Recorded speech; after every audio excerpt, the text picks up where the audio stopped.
They want to win one for the coach. The New Orleans Saints have had tremendous success against the AFC over the last 5 years. They are 17-3, and they kick off. Morton Anderson bounced it down to the goal line. John Vaughn brings it back for New England. Across the 20, across the 30, and all the way out to the 42-yard line. A 41-yard kickoff return for the second-year running back out of the University of Michigan. The Patriots take the field, led by quarterback Tommy Hodson, making his third start of the season. He's in for the injured Hugh Millen, who's sidelined with a shoulder separation.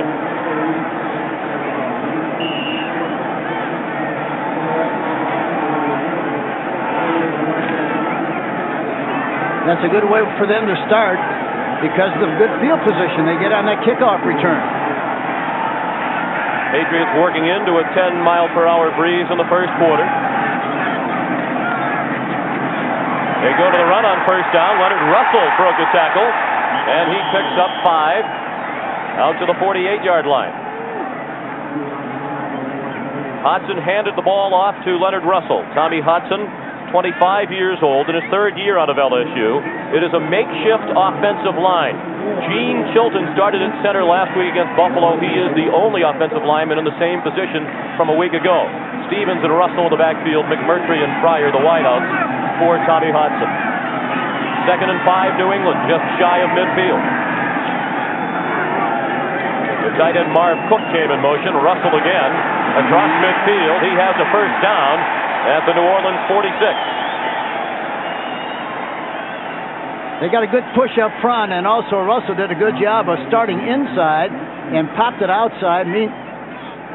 And the defense for New Orleans, a veteran front three. They average 31 years of age. 4 Pro Bowl linebackers in Jackson, Mills, Johnson, and Swilling. And in the secondary, Toy Cook and Reginald Jones, the corners, Gene Atkins and Brett Maxey, the safety. 1st and 10, New England at the 46 of the Saints.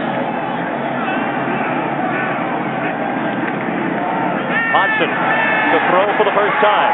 Looking for Pryor, batted away. Nice defensive play by the free safety, Gene Atkins, the 6th-year man out of Florida A&M. They had a zone to that side, and as a result, while it looked like it might be man-for-man coverage, a good play-action fake, throwing to the left side. And he comes over and makes a great play on the ball. Good anticipation by Atkins. That's one of the things the Patriots lose with Hodson in there instead of Millen. Millen, a better thrower down the field. Hodson excellent in the short and medium range passes. Again, it's Russell pulling his way down to the 40. Russell's had a tough year. He was the AFC Offensive Rookie of the Year last season when he rushed for almost 1,000 yards. But this season, he's averaged just over 3 yards per carry, and he limps off after a gain of 6.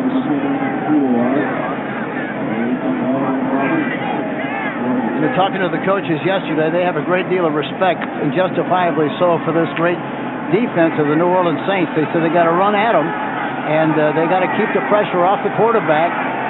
They hope they can get by with only 2 sacks. Hodson to throw on 3rd and 4. The tight end Cooks had it knocked away. Brett Maxey batted the ball away from Marv Cook. It's 4th down, and the Patriots will punt.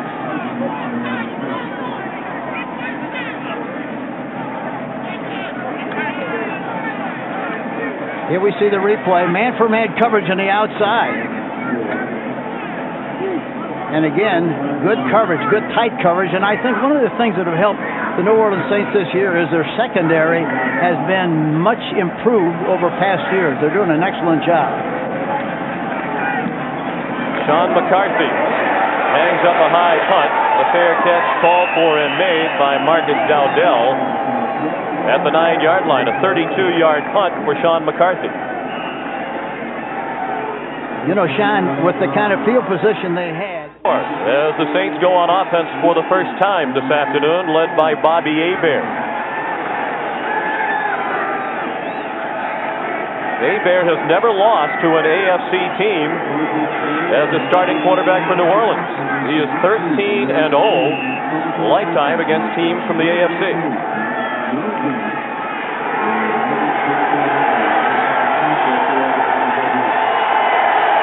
The Saints come out with only Craig Hayward lined up behind Hebert.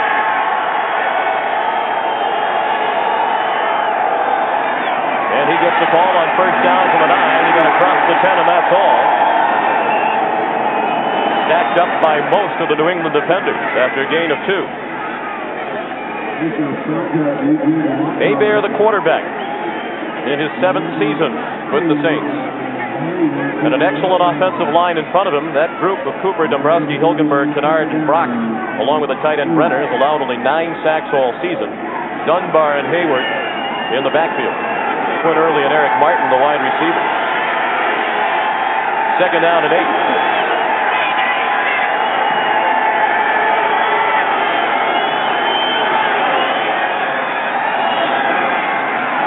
Dalton Hilliard lost the football. It's free at the 15-yard line. The Patriots think they've recovered.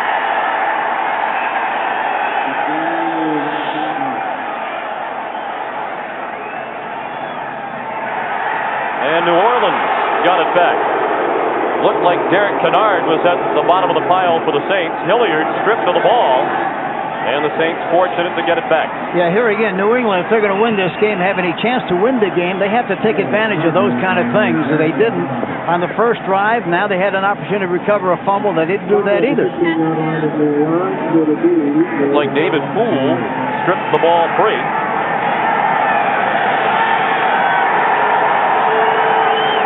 Poole, number 27. 3rd and 3 for the Saints. They'll operate out of the shotgun. And a flag flies. The Saints took too much time. And the other thing they like to do in this situation, they like to go to Martin, or if he's not covered, if he's covered, then they like to go to Dalton Hilliard. Johnny Greer is the referee today. That's the first penalty of the football game. It goes against Jim Morris Saints.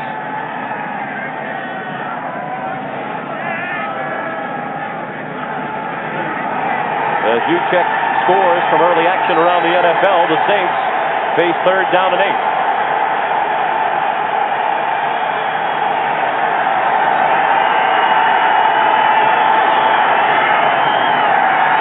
Hebert nearly intercepted. Knocked away by Maurice Hurst.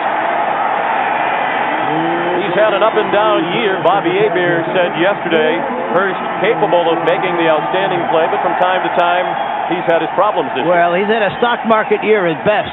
It's been up and down, and he realizes it, but he's a very good prospect, and they think he's got tremendous potential for the future.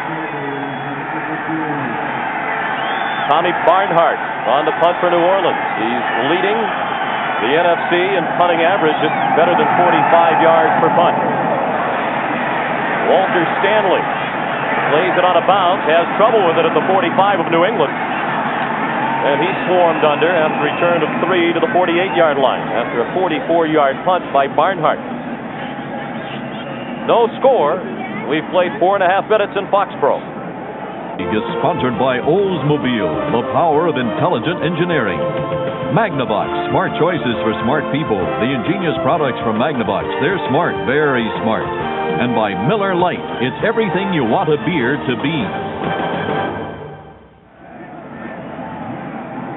Not quite a sellout here, but considering the chilly temperatures and the 0-8 record of the home team, better than 50,000 in attendance, and that's pretty good in Foxborough. Tommy Hodson, under pressure, threw a pop-up to the Patriots sideline. He was about to go down in the arms of Wayne Martin. Frank Warren was also in his face.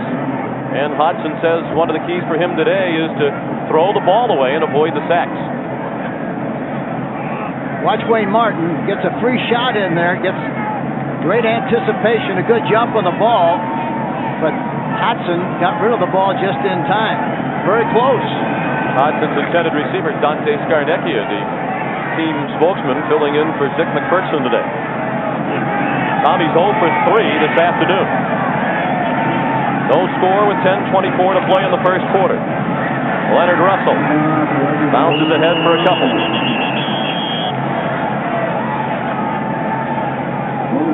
You noted that Russell's statistics have fallen off a bit this year.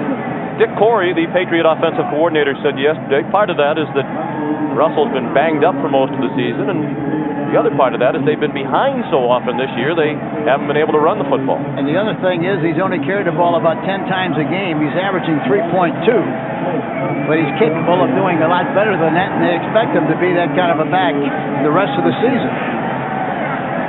Russell gained 1 on the last carry, setting up 3rd down and 9 for New England, just shy of midfield. The inside handoff to the fullback, John Stevens. Trying to turn the corner, he couldn't do it. Sam Mills was in pursuit.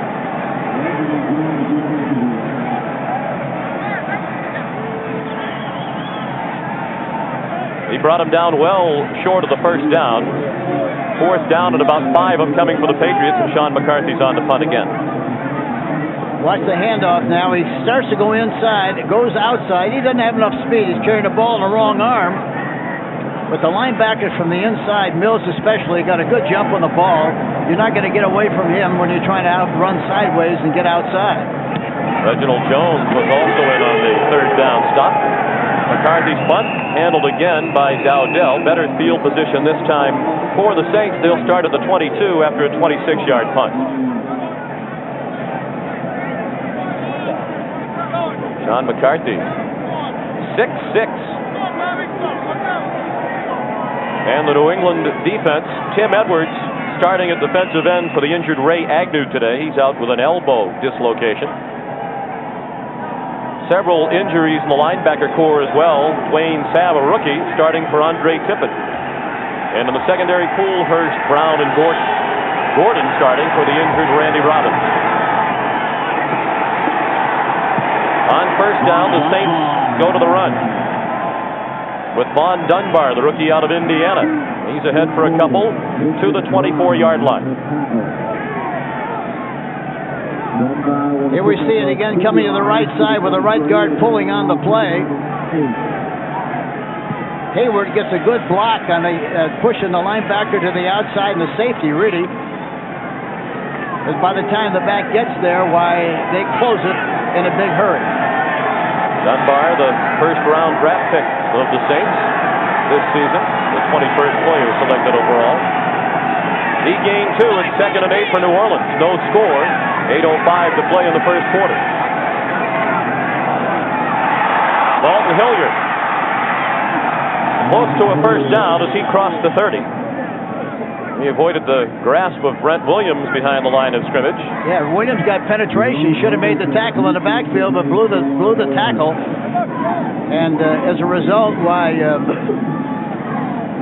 Hilliard bounced through there for a big gain. Hilliard's been seeing more and more action the last couple of weeks. Oh, he's a super back, and the great thing about it is on passing situations, you don't have to make a substitution for him. He's an outstanding receiver along with being a great runner and also a very fine blocker. 3rd down and 1. The Saints at their own 30. Hilliard did not appear to get there. He needed to go just across the 31-yard line.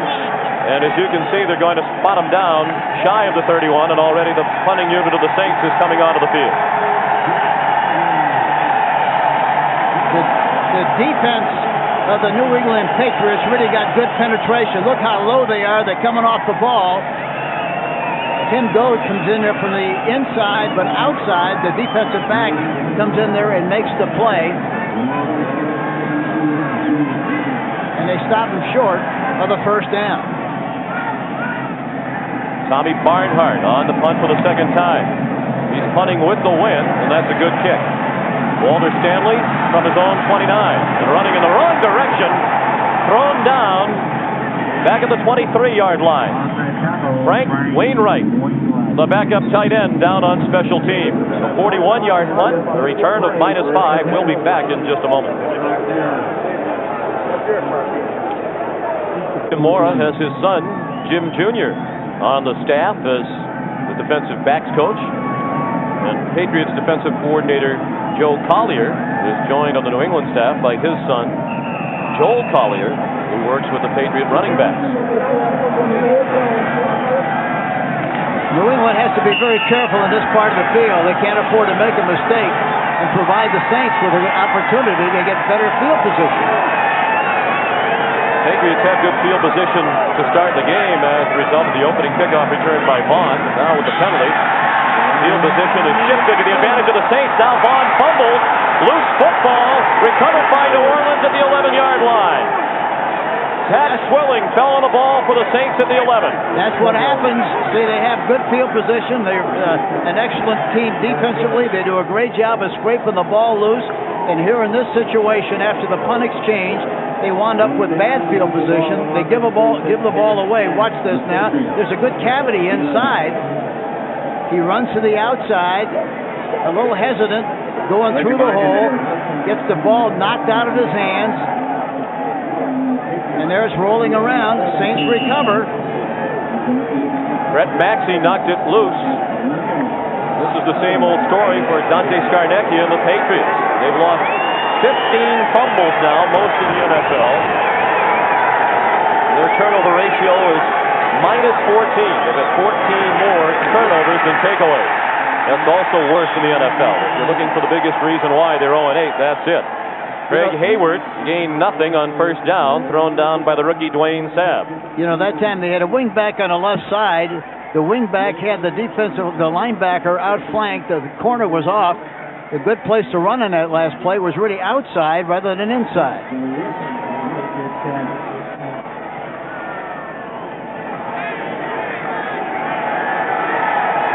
Defense has not been a problem for New England. As a matter of fact, quarterback Hugh Millen says the defense has played well enough for the Patriots to be 6-2. But they're 0-8. The Saints face second down and 9 at the 10-yard line of New England to score this game. Again to the ground with Hayward, and again very little. Perhaps another yard, and that's all. Tim Gordon up from his safety spot, and again the rookie Dwayne Sabb out of Division I AA at the University of New Hampshire was in on the stop.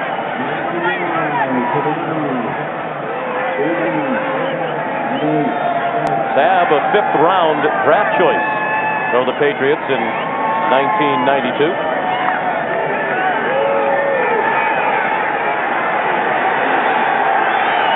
Two running plays for the Saints after the turnover. We got 4 wide receivers in the game. On 3rd and 8. Hebert with all kinds of time. Throws to the end zone. Touchdown Saints. Quit early.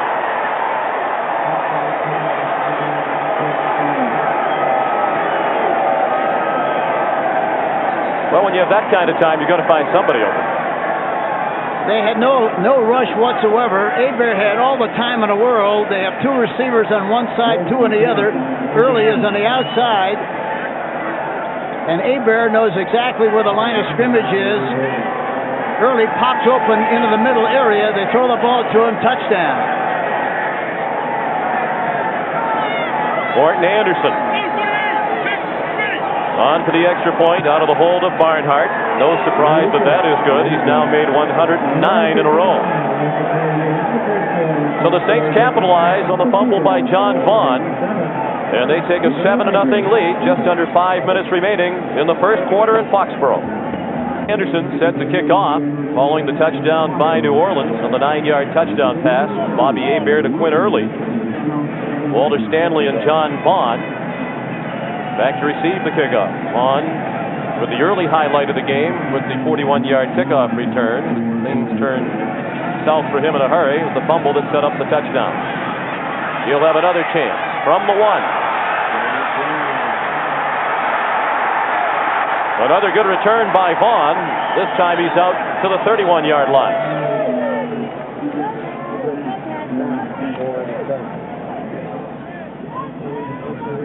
Three plays to score following the fumble recovery by Pat Swilling.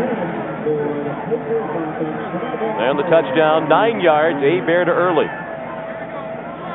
Here we see the fumble. Now Maxey makes the hit and creates the fumble opportunity and swirling out to the right, recovers a, watch it right out here, and he recovers a fumble, and it provides the Saints with the opportunity with good field position going to score. Hodgson throws to a wide open Mark Cook, the tight end. He's down at the 35-yard line. For an NFL Today update, let's check in with Greg Gumbel. All right, Sean, let's take you down to Tampa, where Steve DeBerg drops back and gets hit by Al Noga and fumbles. Carlos Jenkins is there for the recovery and the return. 22 yards and a touchdown, and the Vikings lead the Bucs 14-0 first quarter. Sean? Thank you, Greg. Hank, the Vikings keep rolling right along. A big surprise and a pleasant one. Yes, I saw them Monday night in Chicago, and the first time I saw them, and boy, they've been very, very impressive. They were terrific against the Bears, and they're just a good, solid football team. On 2nd and 5, Hodgson in trouble and down, back at the 30-yard line. That's the first sack of the day for New Orleans. Brett Maxey came on the safety blitz. A good call and good timing on the part of Maxey. You'll see him come into the picture.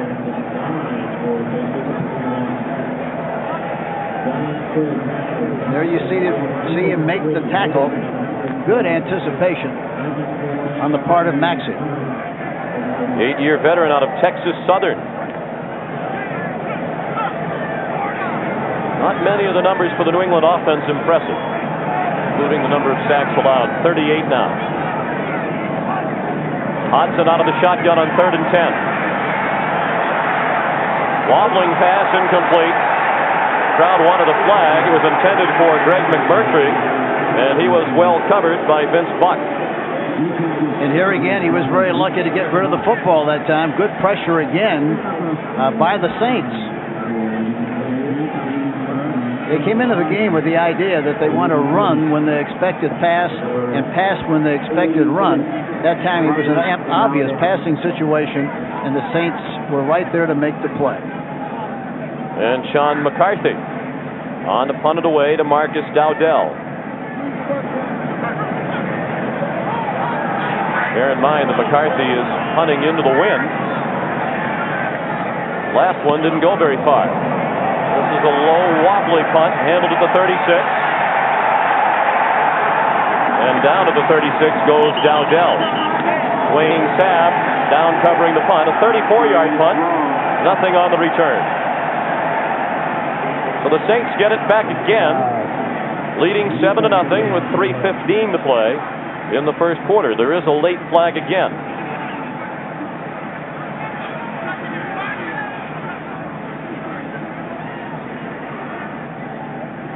The officials sorting it out. There is no infraction on the play. First down. You wonder why he dropped the flag then. The wind probably blew it out of his pocket. Well, these officials better be on their best behavior today, because Jerry Seaman, the supervisor of officials, is in attendance and watching them closely. The Saints wind up in good field position again. They're the kind of a team that at this stage of the season especially, they've got to take advantage of these opportunities. They begin at the 35-yard line. They ought to run left if they run. Oh, they're changing the defense. Play action pass for Hebert.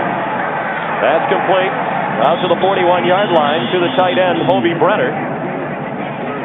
In his 12th year out of USC.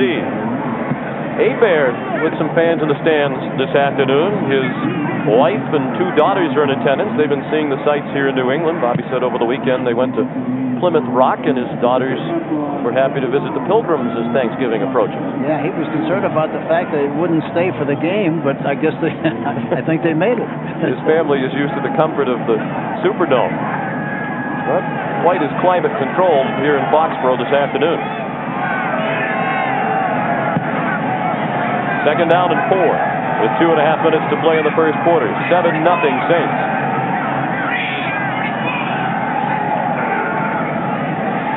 Again, play action for Hebert. Again, all kinds of time. And that's a completion for a first down to Von Dunbar. He made it out to the 47-yard line, picked up the first down by a yard. Bobby took a lot of time on the line of scrimmage, which indicates that he changed the play at the line of scrimmage and knew exactly where to go to get the first down. Dunbar gets the distance, makes the catch, first down, Saints.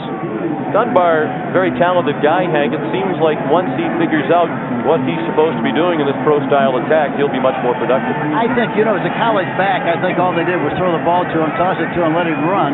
There's a lot of other things involved in being a runner in the pro football, and that's what he's going through right now. He's going to be awful good, though. Again, play action.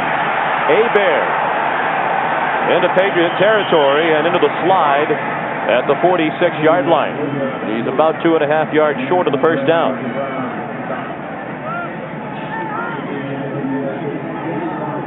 Bobby did a good job of, he's looking downfield and spots the big cavity on the inside. Right there, look at the big hole there, and he takes advantage of it, gets up the field, and gets as much yardage as he possibly could, and slides into second base there and makes good yardage on the play. Well, Bobby connecting. When he goes to the air, he's 3 of 4 passing for Jim Moore. That's offensive coordinator Carl Smith to Jim Moore's left.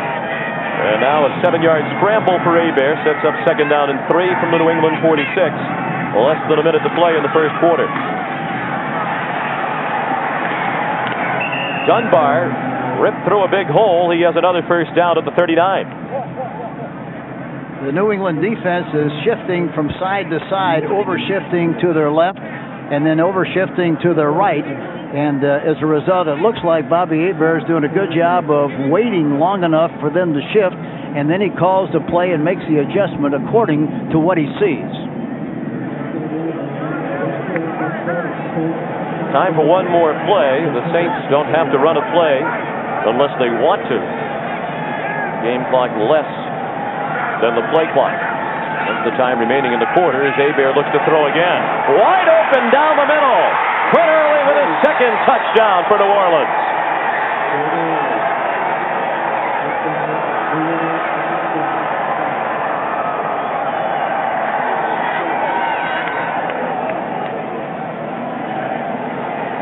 Here again, play action pass, beautiful fake. And Bobby Hebert has all the time in the world to step in the pocket, step up, throw the ball, follow through with a great, great touch. The ball was thrown perfectly. Early sucks it right up and goes into the end zone for the touchdown. Beautiful, beautiful play by the New Orleans Saints. Dante Scarnecchia handling the duties of Dick McPherson today. His team on the short end of a 13-0 score. Anderson makes it 14-zip. On the final play of the first quarter, Bobby Hebert hits Quinn Early for the second time for a score. That play covered 39 yards. At the end of the first quarter, the score, New Orleans 14 and New England nothing. Between Boston and Providence, Rhode Island. And it's a quiet crowd of 50,000 at the moment as the New Orleans Saints, after one quarter, lead 14-0. Sean McDonough along with Hank Stram, delighted to have you with us. The Saints up 14-zip on 2 touchdown passes by Bobby Hebert to Quinn Early. Hebert 3 of 3 on the scoring drive of the Saints. Again, it's Vaughn and Stanley back to receive Morton Anderson's kickoff. Vaughn watches it bounce out of bounds. We'll take another look at the touchdown. They're playing with double tight ends and 2 wide receivers. Early is to our right. You don't see him in the picture to begin with. Good play action fake. Linebackers dropping. Defensive back take a whiff of the fake. There's nobody there whatsoever. And he goes into the end zone. Beautifully thrown ball by Bobby Hebert. Play action pass. Got done what they wanted to get done because of the fake to hold the defensive people. And he throws a touchdown pass. Really a smart play by the Saints because that was their last play of the half with the wind at their back, and they took advantage of that to go deep. First 2-touchdown game of his career for Quinn Early. Leonard Russell in trouble. And he did well to limit it to a loss of 2 on the play. The Patriots started at the 35-yard line as a result of the penalty against New Orleans as Anderson bounced the kickoff out of bounds. Gene Atkins all over that running play. Well, Russell's not fast enough to start inside and then break outside. That's what he tried to do. You try to do that against the linebackers as fast as they are and as good as they react. You're not going to make yardage, and they didn't on the last play. You got to make a decision, right or wrong. You got to slam it in there and get as much out of it as you possibly can, but you can't run sideways, not against New Orleans. Tommy Hodson and the Patriots looking at 2nd down and 12.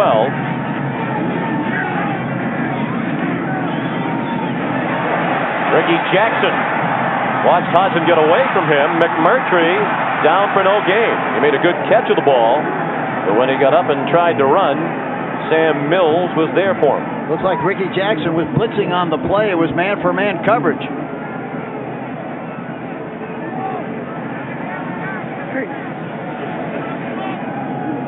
Watch Jackson makes a move inside and then gets outside.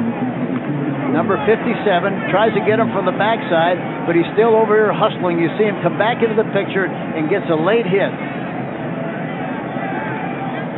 Great illustration of why he is such a great player. He's all over the place. Still great at age 34. Jackson in his 12th year out of the University of Pittsburgh. 3rd down, just more than 10 to go for New England 1st down. Hodson with time this time, and the catch is made but out of bounds. Greg McMurtry. And that will bring up 4th down, and the punting performances of Sean McCarthy continue. Hodson now just 2 for 7 for a total of 7 yards passing. He wanted to have a big day today with this game being televised back in New Orleans and Louisiana. Tommy's a native of Matthews, Louisiana, a 4-year starter at LSU, and he grew up a diehard Saints fan. Yeah, and also I asked him who his hero was as he grew up as a quarterback, and he said Archie Manning. I also asked him why he wore 13. But we'll go back to that in a little bit. Good punt by McCarthy, bobbled and free on the field. Dowdell couldn't squeeze it. New England has it inside the 10-yard line. Roger Brown came up with it. Boy, Dowdell has had his troubles fielding punts this season for New Orleans, and now he's having physical troubles. Jim Moore looking out at Dowdell, writhing in pain at the 13-yard line. It looked like as he tried to go to his right, he slipped and made a split there, lost the ball. But they've had trouble with punt returners all year long.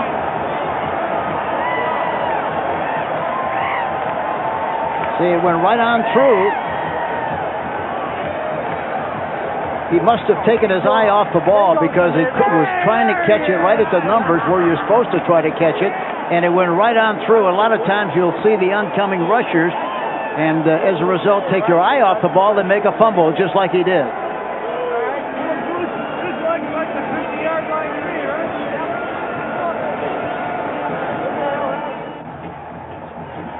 Bobby Hebert sharp in the first quarter with 2 touchdown passes to Quinn Early, the first 2-touchdown game of Early's career. And New Orleans dominating the game statistically with 70 more total yards than New England, but the big number at the bottom of the screen, the turnover a moment ago by the Saints that has set up a great chance for New England to get back in the football game. Dowdell couldn't handle the punt. He took a shot from Kevin Turner as the ball squirted away. Dowdell did get up, but then he was knocked down again, and they've been tending to him for quite a while. He is just now coming off the field with the assistance of the New Orleans training staff. Yeah, after he made an effort to go after the ball, he got pancaked again from the backside, and I think that's where he got injured. A couple of weeks ago, he had 3 fumble recoveries because he fumbled 3 punts. He was fortunate to get them all back. Not this time.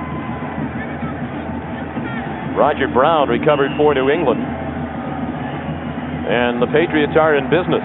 Well, they're in business. Having good field position is very important, is good, but you have to take advantage of the opportunity. They've had a couple of opportunities earlier and didn't cash in on it. 1st and goal from the 8. New England has run 15 plays for a total of 21 yards. Russell trying to turn the corner. Touchdown, New England.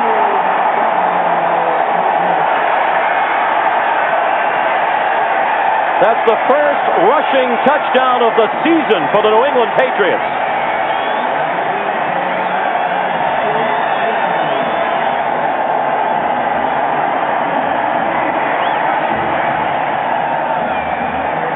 Here we see a replay. Starts inside, just like we talked about earlier in the game, which they didn't have any success. But everybody gets caught inside. He jumps outside with the ball in the wrong arm, In spite of that, now he changes it going into the end zone. They get the touchdown. Made it look easy. Good execution on the part of New England. Charlie Bauman hasn't had much practice at extra points this year. That's just his 10th of the season. New England had gone 10 games dating back to last year without a rushing touchdown. Now they have one, courtesy of Leonard Russell. We'll be back in just a moment. With Hank Stram back at Foxborough Stadium in Foxborough, Massachusetts, the Saints lead the Patriots 14-7 with less than 2 minutes played in the second quarter. Charlie Bauman will kick off for New England. They needed just one play after the muff punt by Dowdell to score their first rushing touchdown of the year.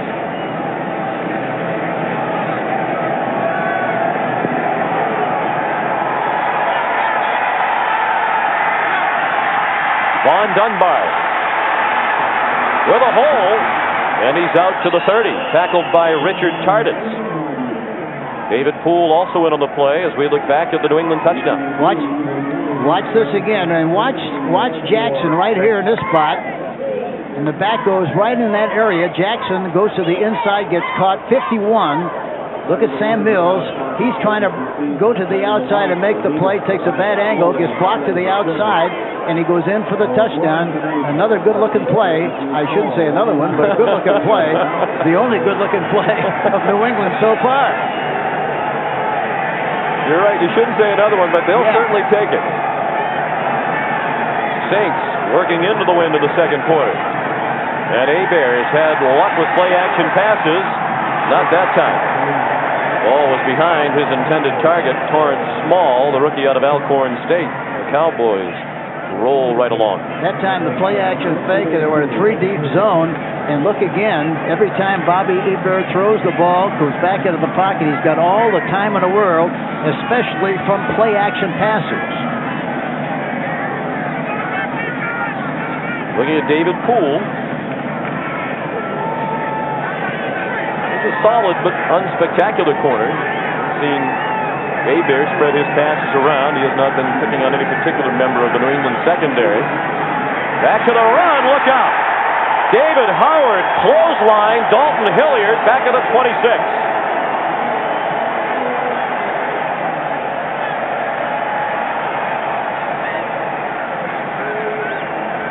David Howard really got through there in a big hurry. Watching number 99 on the outside. Nobody touched him. He gets... You talk about a gum grabber. That was one. Howard playing for the injured Chris Singleton, starting at right outside linebacker today. That was a loss of 3, 3rd and 13 for the Saints.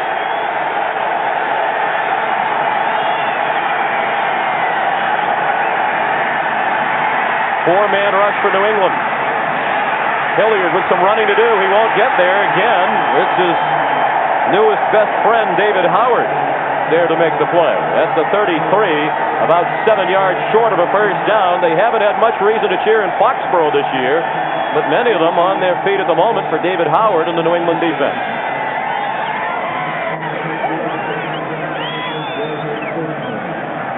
Tommy Barnhart, leading punter in the NFC, he says he'd like to go to the Pro Bowl this year. He says only then will he be recognized as one of the game's best. Well, he should go to the Pro Bowl. He's having a fantastic year, and he is one of the game's very best punters. Line drive punt, Walter Stanley tripped up after return to the 43-yard line. A 31-yard punt, an 8-yard return. The Patriots go on offense, down by a touchdown. Off to the third best start in franchise history. At 6-2, they're looking for their 5th straight win this afternoon. And Dante Scarnecchia, they're not calling him the interim head coach. He says it is Dick McPherson's team. I am simply the staff spokesman. And I'll represent the players and coaches with the media, but that's it. Connie Hodson on 1st and 10. Throws complete to Irving Fryer. Out to the 49-yard line. First catch of the day for Irving Fryer. Man-for-man coverage on the play, and they like that, especially with Fryer. Irving now 30 years old. Seems hard to believe that it was all the way back in 1984 that he was the first player selected in the entire NFL draft. getting better with age. He had his best season of his career last year when he caught a career-high 68 passes. He picked up 5 on the completion from Hodson, 2nd and 5. Flag down. Russell, another flag flies. First one thrown at the line of scrimmage, the second one thrown in the middle of the pile where you'd expect holding. Russell got very close to the first down if the play stands, but that's not likely.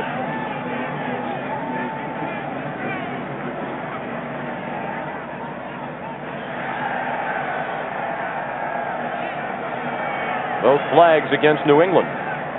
Dick McPherson, by the way, is not watching today's game. It is not being televised in the New England area because it's not a sellout. We have 2 fouls on the offense. Illegal formation, offense, men not up on the line of scrimmage. Holding, 77, offense. The illegal formation is declined. And it's a good thing Coach McPherson couldn't see that play. 2 penalties against his team. Dick McPherson, we are told, is listening on the radio to the game today from his hospital bed in Boston, about 30 miles from Foxborough Stadium. We certainly send our best wishes out to him. What a wonderful gentleman he is. Oh, he certainly is, and he's very anxious to get back in the saddle again, and I don't know how long it's going to be before he's able to jump on that horse. On 2nd and 15, the delay to Russell didn't fool the Saints. He danced ahead to the 40, and that's all. Pat Swilling in on the stop. And, of course, the Saints have 5 defensive backs in the game at that time. See, this is the kind of a thing, you know, when you're an 0-8, when you have opportunities, you don't take advantage of them. They've had several good field position opportunities, but they really haven't taken advantage of it except on the touchdown on the last series when they went in for the score that made it 14-7. And this is the situation you never like, but particularly you don't like it if you're going up against the New Orleans defense. 3rd down and 14. Patriots 0 for 4 on 3rd down today. Another flag down. Hodson down. Back at the 32-yard line. Frank Warren sacked him. But let's check out the flag.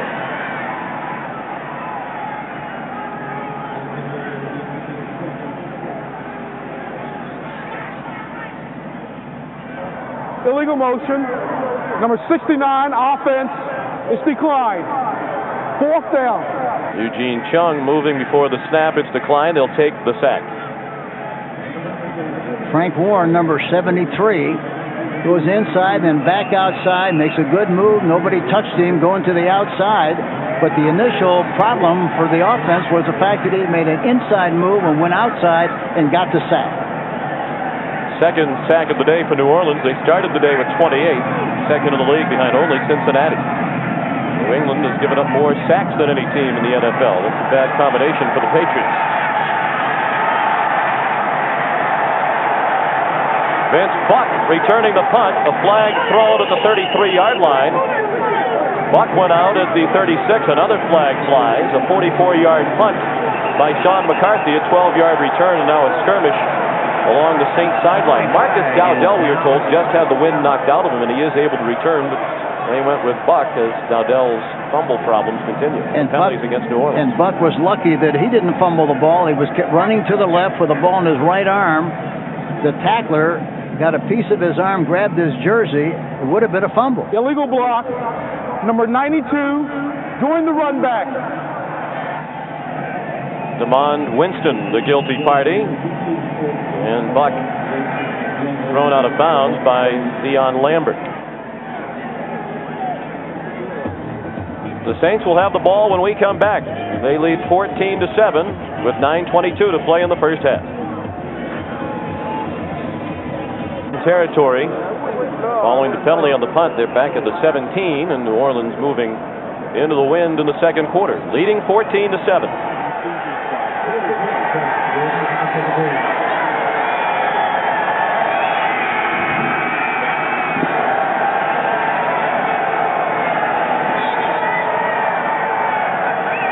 Long count for Hebert on first down. He gave it to Hayward. And Ironhead crashes out to the 20-yard line, a pickup of 3. Hayward says when he comes to the ballpark, he doesn't expect to carry the ball at all. He knows that for the most part his role is that of a blocking back, and if he gets it, he says it's an unexpected surprise. Well, he's one of the best blockers in the National Football League. I guarantee you that as a fullback. Certainly one of the biggest at 260 pounds. If he's 260, you really got to scoop.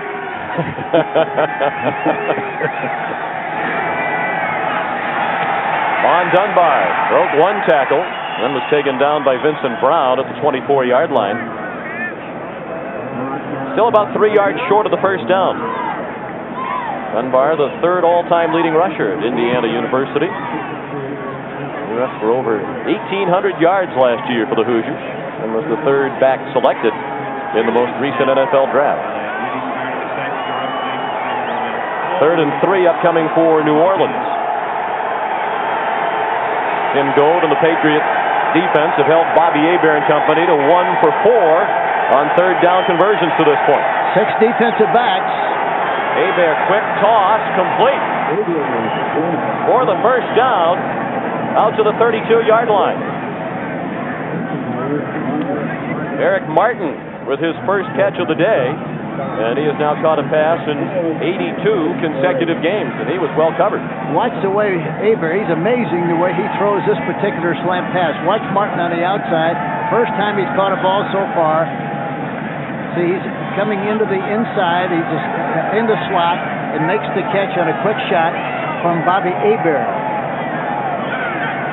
The all-time leading receiver for the Saints, Eric Martin, with his first catch of the day. It was Rod Smith, the rookie out of Notre Dame, who had the tight coverage.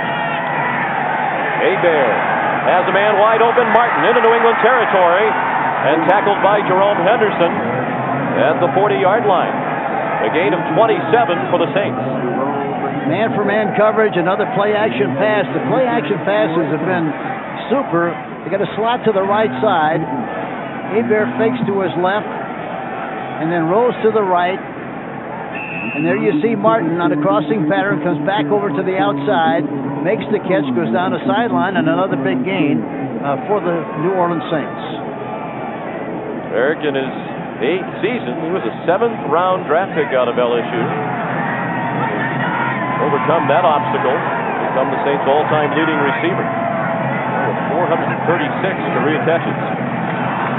Dunbar picked up by Eugene Lockhart with help from Dwayne Sabb after a short gain to the 36-yard line. Dallas continues to lead Detroit. Philadelphia has widened its lead over the Raiders. And the Giants look to go above the 500 mark. Minnesota has added a score.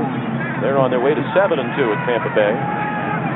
Miami trying to avenge their loss to Indianapolis earlier in the year. Cleveland leads Houston in the Dome 10-0. 2nd and 6. Look at all the room on the right side to the receiver on the right side. Hebert looks to the right and throws over the middle, incomplete. Looking for Quinn Early, the ball was underthrown. Maurice Hurst had the coverage. Well, he throws the ball to the right. He's right inside the right inside the sideline on the right side. Had he just gone back in the pocket and thrown the ball, he probably would have had a chance to complete the pass.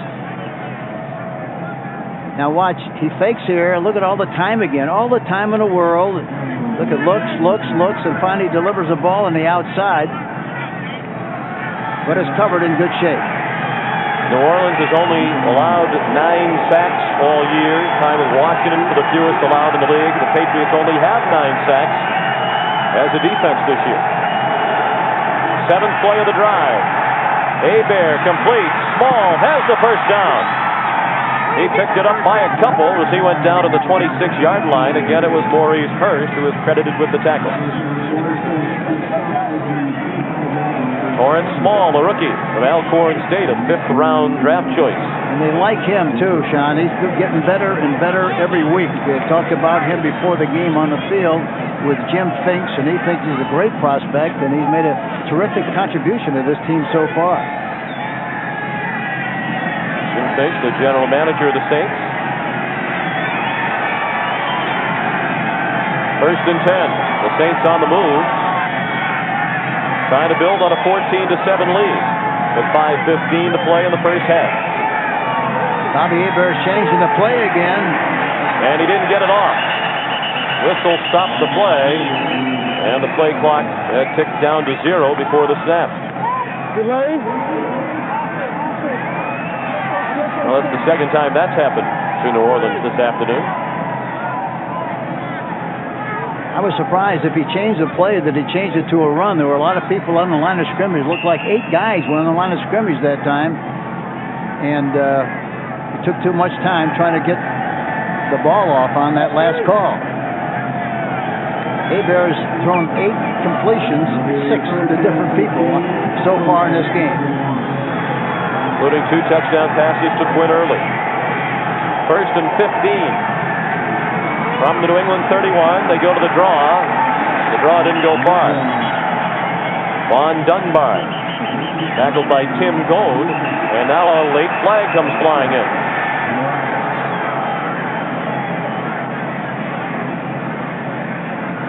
That flag was thrown well after the tackle.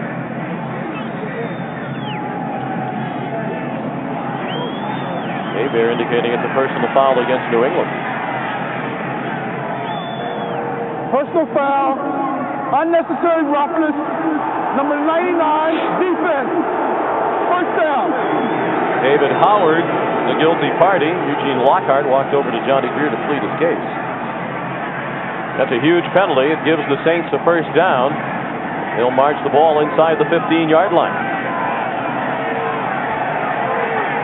Well, when you're a big underdog, you can't afford to do things like that. No, and that's why you're a big underdog, because you consistently do those kind of things in the games you play. So you can't, when you're playing the kind of football they're playing now, they cannot lose the game. If they get beat, that's one thing, but they can't lose, and they lose most of their games because of mistakes like that one. The toss to Dunbar. And he's driven back after a short gain to the 12-yard line. Vincent Brown led the defensive surge. Lockhart was also there. Vincent Brown, they call him the Undertaker, a nickname he picked up in college at Mississippi Valley State. The radio announcer at Mississippi Valley State gave him that nickname because he buries people. Yeah, he does, too. He's a good one. They like him very much, and justifiably so. He's very active, 6'2", 245, big, strong. A great attitude guy, too. A gain of 2. 10th play of the drive for New Orleans. As you saw, they have had mixed success inside the 20 this year. Only 10 touchdowns and 22 chances. Hebert has Hilliard wide open. He walks into the end zone. Touchdown, Saints.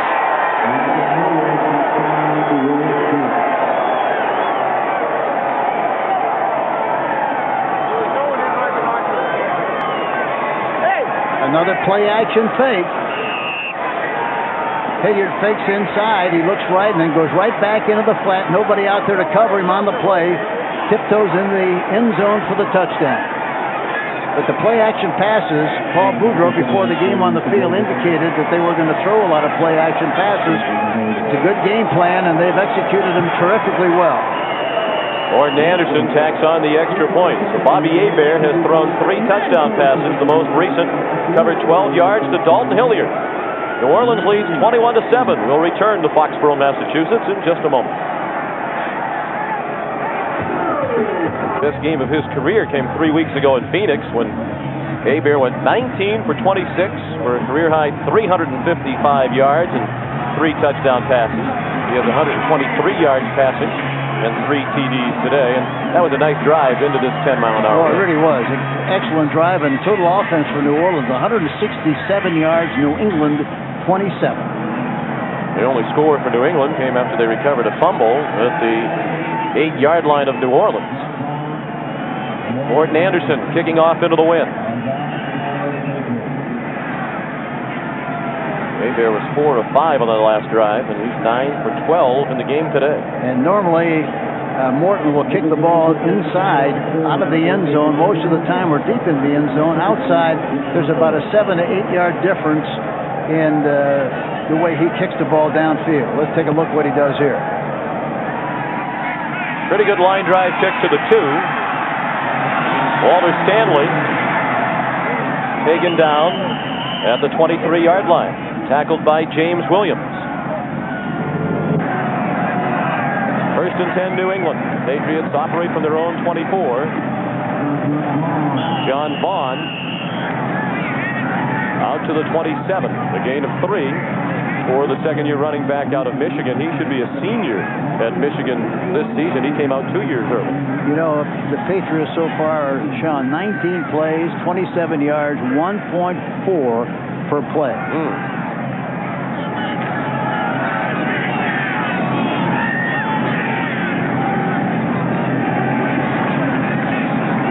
2:45 to play in the half.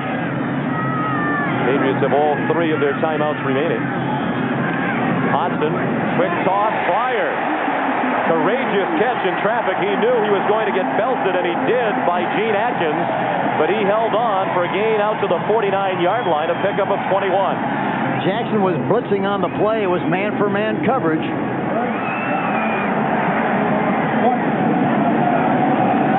Here we see the protection. Big hole down the middle gives him an opportunity to look through the people. Gets the ball to Fryer on the outside, man-for-man coverage. First down, New England. And the Patriots let the clock tick down to the 2-minute warning.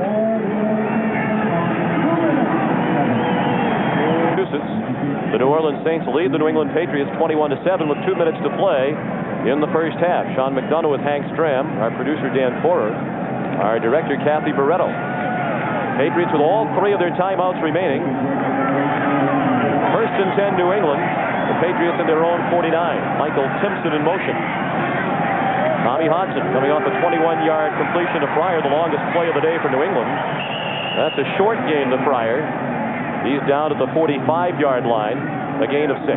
Ricky Jackson blitzing again to the quarterback's right side.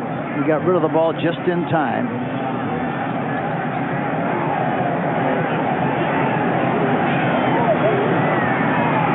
Hodgson has only been sacked twice.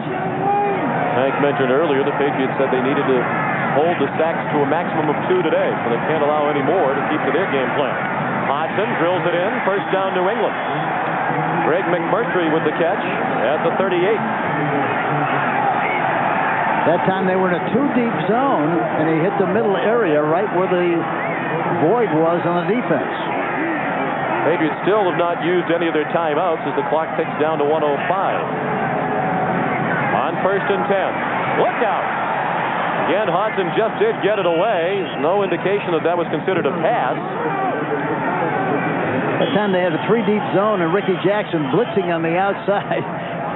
Almost got another sack. I think they're going to call that a fumble because they've marked the ball ahead of the line of scrimmage. Now the officials are conferring.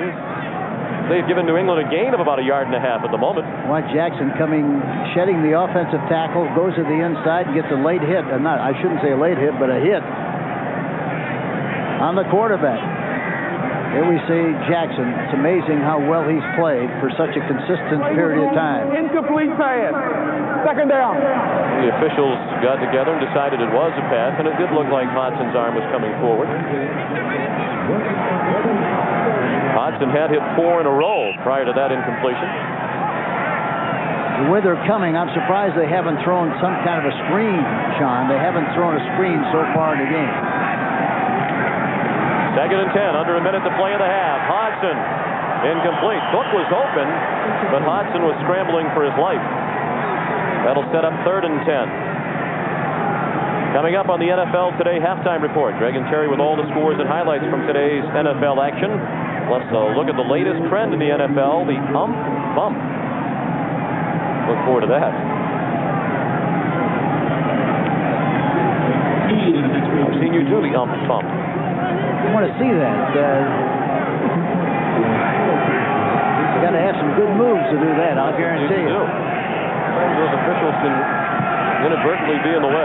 Third and 10. The Bats 0 for 5 on third down. Hodgson thrown down back at the 46-yard line. Third sack of the day for New Orleans. Pat Swilling got him this time.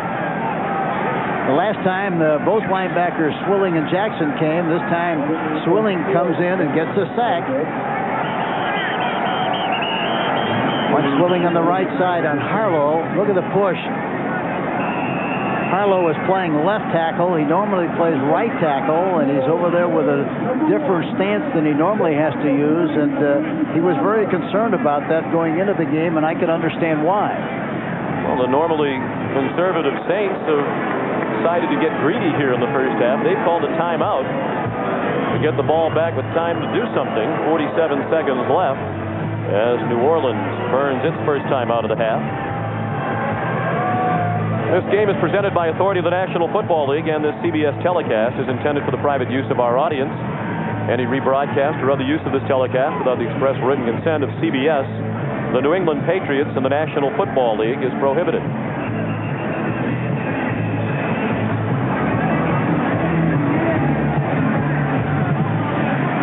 So the Saints, after the timeout, might they try to block the punt of Sean McCarthy?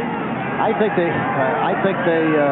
should try to, because if they do, well, they got another great opportunity.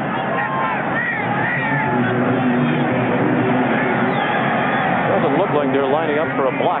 No, I don't think they will. They're going to just. Sean McCarthy hangs it high, and Roger Brown downs it at the 1-yard line. A 45-yard punt for Sean McCarthy. Saints may wish they hadn't used that timeout. Back in a moment. On this play, they ought to stop it right now. There they do. Greg Hayward picked up a yard out to the 2. The clock down to 33 seconds left in the half. They do that 2 more times. They have to punt. They'll get a chance to get the ball back with a good opportunity to maybe get points before the half. They'd have to punt into the wind. Dante Scarnecchia, ordinarily the special teams coach and tight ends coach, he says the only area in which he really will act as the head coach today is if it's time for the tough decision about when to go for it on 4th down, whether or not to go for a field goal instead of a punt, and those sorts of things. But other than that, the Patriots are operating as they usually do, with the offensive coordinator Dick Torrey calling the plays and Bill Collier the defense. Yeah, he said nothing changed whatsoever, and the same practice procedure, the time schedule, everything was exactly the same. They didn't want to disrupt anything at all, just wanted to go on just like if Dick was there with them.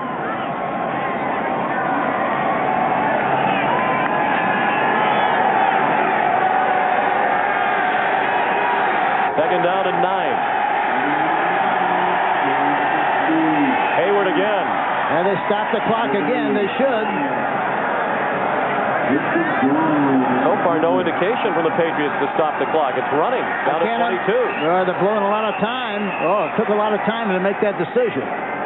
Well, perhaps that's where the lack of a head coach on the sidelines hurts. Dante Scarnecchia said the timeout decision would be his, that ordinarily when Dick McPherson is on the sidelines, he works with Coach Mack on deciding when to get a timeout, but they wasted a good 7 or 8 seconds there. Yeah, but the player, the captain on the team, should have been calling that. He should know enough, and I'm sure that probably the coaching staff said just as soon as you make a tackle, stop the clock, which they didn't do.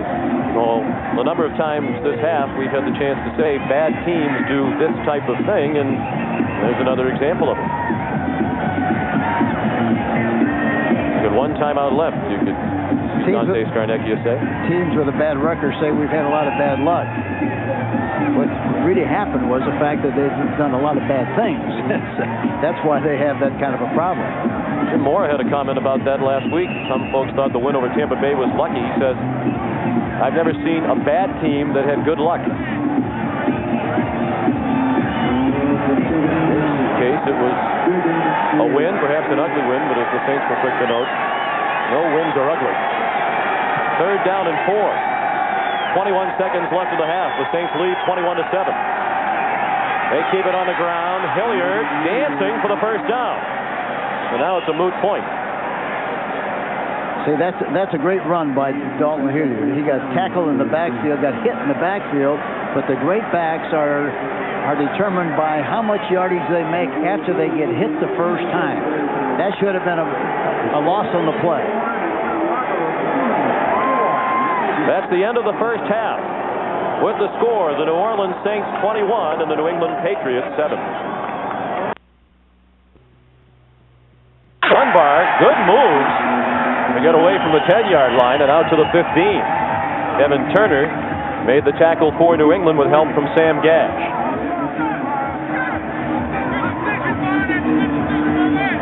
So the Saints will be moving into the wind in the third quarter as they try to build on a 14-point lead.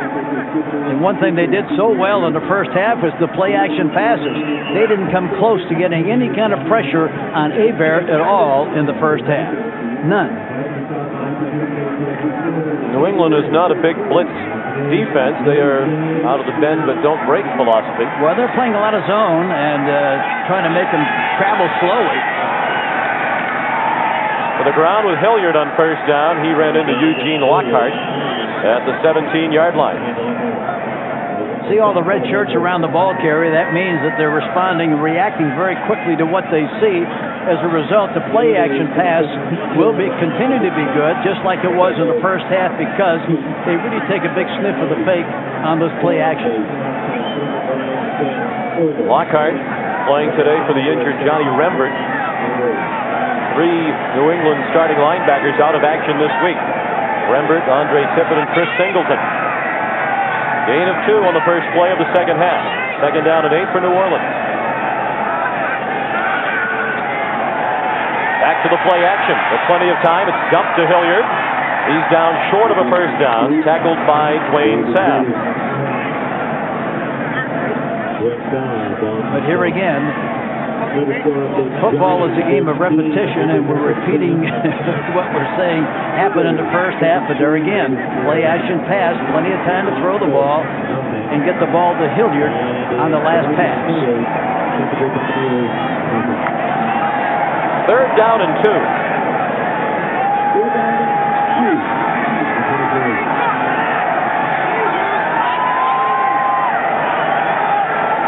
Three receivers to the top of your screen. Now here again, this one he likes Martin or Hilliard again. It's Martin who couldn't make the juggling catch. He was open, and had he caught it, he had only one defender to beat to go a long way up the near sideline. Isn't it amazing? You know they're going to throw the ball to Martin. You know they're going to throw the ball to Hilliard, and yet teams cannot stop that play. He was wide open, looked like he ran out of the bleachers. The ball was a little bit high. He bobbled it, falls incomplete, which he very rarely ever does. There was an bump on that play. One of the New England coverage men picked off by the umpire. Tommy Barnhart came down with a high snap and got the kick away. An outstanding punt into the wind. Walter Stanley had to make a fair catch all the way back at his 26-yard line. That's a 52-yard punt with no return for Tommy Barnhart. I can't understand why they don't rush Barnhart or rush punters more in the league. They let him. They might as well be back there in a rocking chair because nobody bothers him. If you brush the punter, at least there's a chance that he might be concerned about the rush and maybe kick a bad kick. Barnhart's a great kicker, and if you let him continue to kick like he's kicking without any pressure, he's going to kill you. The Patriots on offense for the first time in the second half. They're down 21-7. Starting from their own 26, Leonard Russell bounced off the mile, and they're going to say that his knee went down back at the 25-yard line. The offensive line of New England has gone through a lot of changes, and as a result, it's easy to understand why they're having so much trouble. Armstrong was hurt. He's their best lineman. He got hurt last week. Reggie Redding also out of there with a foot injury. Yeah, and go right down the list. Look at all the injuries they've had, so they had to make a lot of adjustments with the offensive line. And we'll go into that further as we go along. A loss of 1, second down and 11. 5-man rush. Hodgson hit as he threw, and it's incomplete.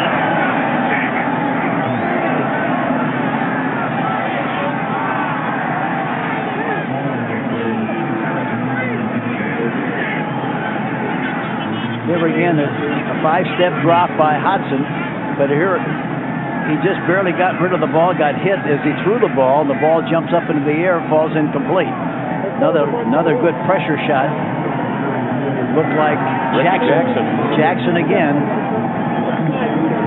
rushing the quarterback. Hodgson now 6 for 14. Tommy was the first to tell us yesterday that he has started 11 NFL games for the Patriots prior to today, and New England has only won one of them. Flag down. Hodgson. First down, New England, if the play stands. Irving Fryer out to the 41-yard line. Well, let's check out the flag. It was thrown by the official along the near sideline at the line of scrimmage. And they continue to the Patriots to shoot themselves in the foot. Every time they've had an opportunity, somehow, some way, they manage to blow it. And there's another illustration on the last play. Good shot to Fryer. I thought it was great that we had a shot of Dante Scarnecchia, because you joked with him before the game today when you asked him how many of the other assistant coaches did they ask to take over as head coach before you accepted it. Yeah, how many others turned it down before you took it? Dante's Inferno at the moment. Down 21-7. He's agonizing on the sideline. Dante Scarnecchia told us yesterday his father named him after the great football star Dante Lavelli. Third down and 16. Three-man rush this time. Hodgson underneath, incomplete. McMurtry was open, he missed him. Yeah, he just threw the ball too high and goes incomplete. But see, that's what happens to you when you get so much pressure on you consistently, like the Saints put on a quarterback. The quarterback wants to make sure that he gets rid of the ball quickly enough, and as a result throws it sooner than he has to throw it, and it winds up being a bad pass. 3 sacks, 6 knocked down. He's been hurried 6 times. He'll sleep well tonight. He's playing for the injured Hugh Millen. He's sidelined with a third-degree separated shoulder. McCarthy high, but not very long. Vince Buck, the fair catch at the New Orleans 46, a 34-yard punt for Sean McCarthy. So the Saints get it back for the second time in the second half, leading by 14. Coach Mack receiving his get-well greetings from the New England Patriots cheerleading squad. They are coached by Hugh Millen's fiancée, Lisa Coles. New Orleans looking at 1st and 10 from its own 46. The Saints up by 14 points. Hebert again with all day. And it's caught, as you might expect, with all that time. Von Dunbar close to a first down in New England territory at the 44-yard line. Hebert's got a good feel for pressure. That time he gets back into the pocket, feels the pressure, escapes to the right, and still gets the ball off downfield to Dunbar, and they pick up a nice gain in the play.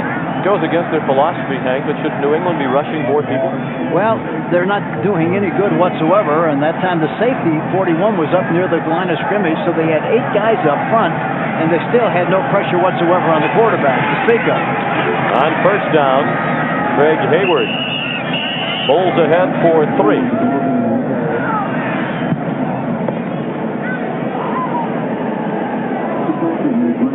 The second all-time leading rusher, University of Pittsburgh, behind only the great Tony Dorsett. 16 yards rushing today for Hayward on 7 carries. He fills out that jersey in good shape, doesn't he? Down to 10:23 to play in the third quarter. Saints leading 21-7. Looking at second down and 7. They keep it on the ground. Hilliard with a good haul. With the first down and more. Tripped from behind by Eugene Lockhart, and that might have saved a touchdown.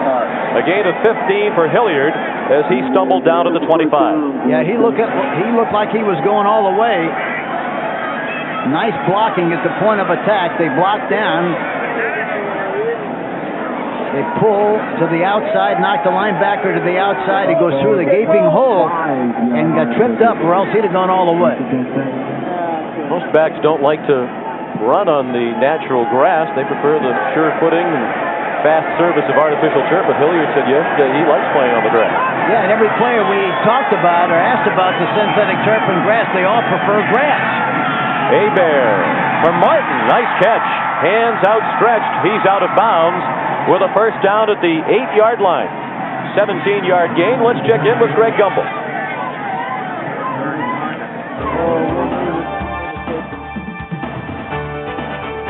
At the Superdome, or at the Silverdome, Troy Aikman to Michael Irvin, 57 yards to the 1.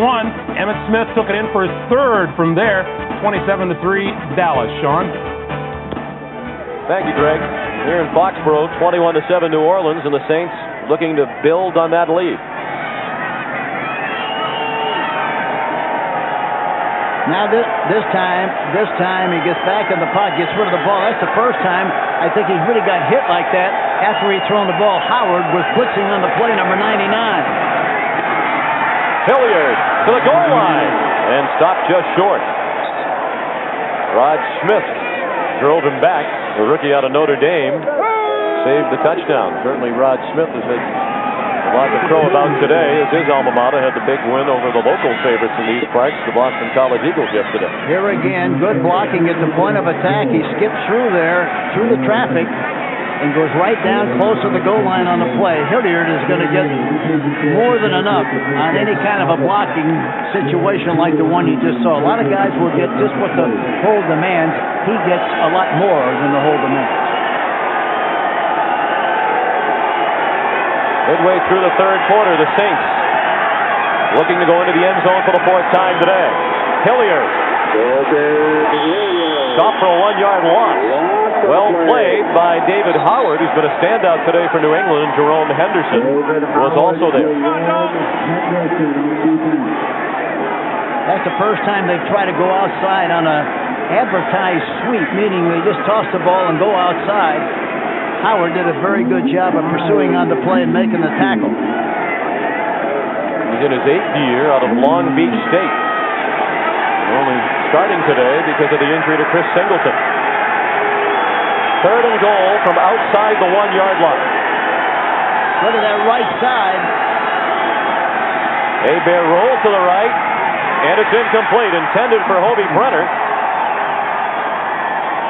And knocked away again by Jerome Henderson.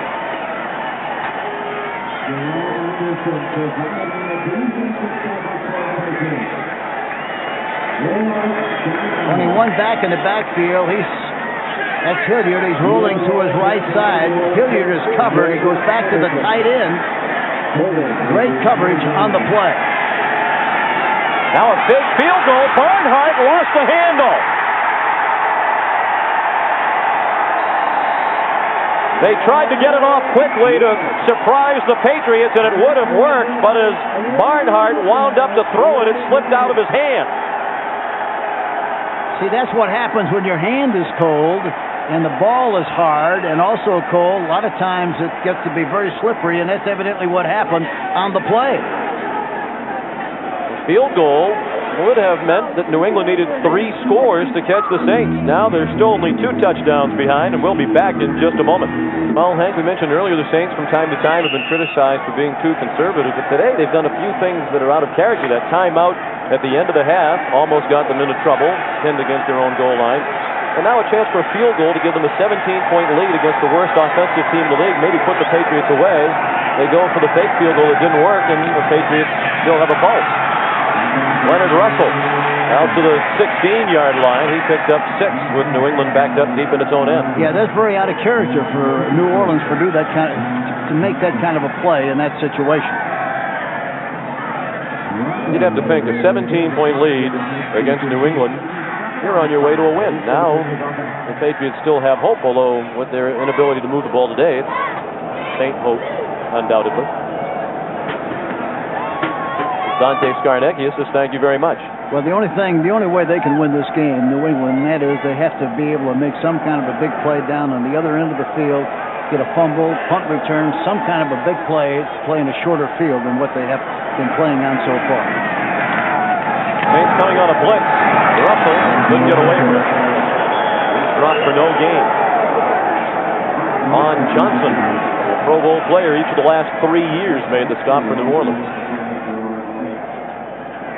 Patriots so far 0 for 7 on third down. In large part because they've had an average of 10.5 yards to go on third down today. You're not going to make many, particularly against one of the best defenses in football when you have that far to go. Now, it's not much fun to be a quarterback when you have to go 3rd and 10 consistently like they have.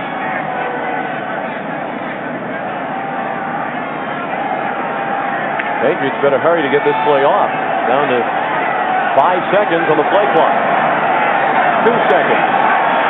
They just did get it off. And Hodson has time, throws for a first down. Irving Fryer wrapped up quickly by Jimmy Spencer, the backup quarterback. Swilling blitzing on the play. Man-for-man coverage.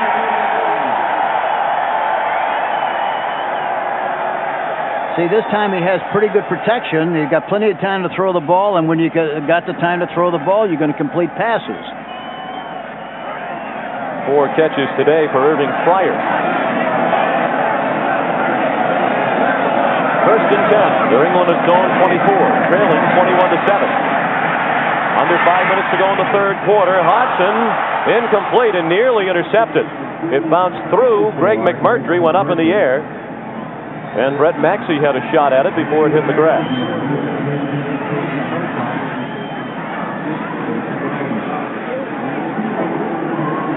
See, here again, he's got a good alley to throw the ball to.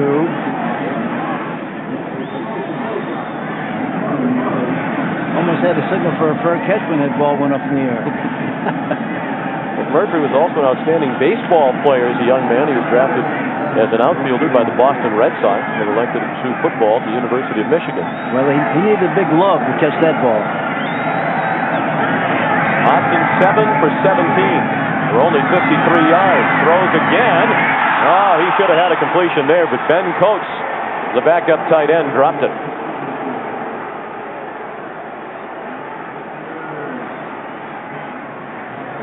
Well, that time they have a 2-deep zone. And not much of a rush.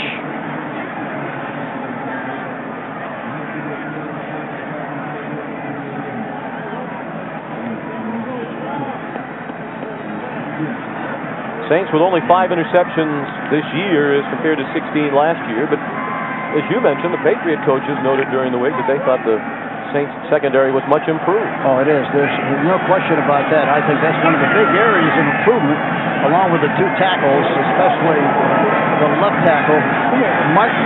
Hodson had it deflected, and speaking of interceptions, here's another. Toy Cook. Out of bounds inside the 35-yard line of New England. Driving Toy Cook out of bounds. It'll be 1st and 10 for the New Orleans Saints. Swilling and Jackson both blitzing on the play from the outside. He still gets the ball off. Toy Cook makes the interception. A missed tackle, goes over to the sideline on the left side, finally knocked out of bounds, but again, good field position for the New Orleans Saints. 2nd interception of the season for Cook, 60-year player from Stanford. He was a baseball star at Stanford for the Cardinals.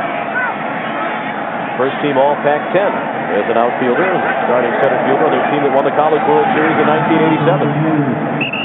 A very alert, very smart player. Dalton Hilliard, the ball carrier. He's inside the 30. Toy Cook.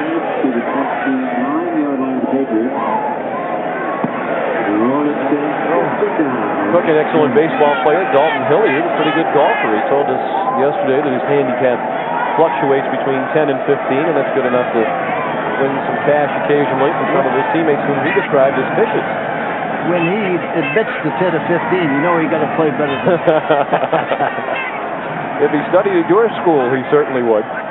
2nd and 7.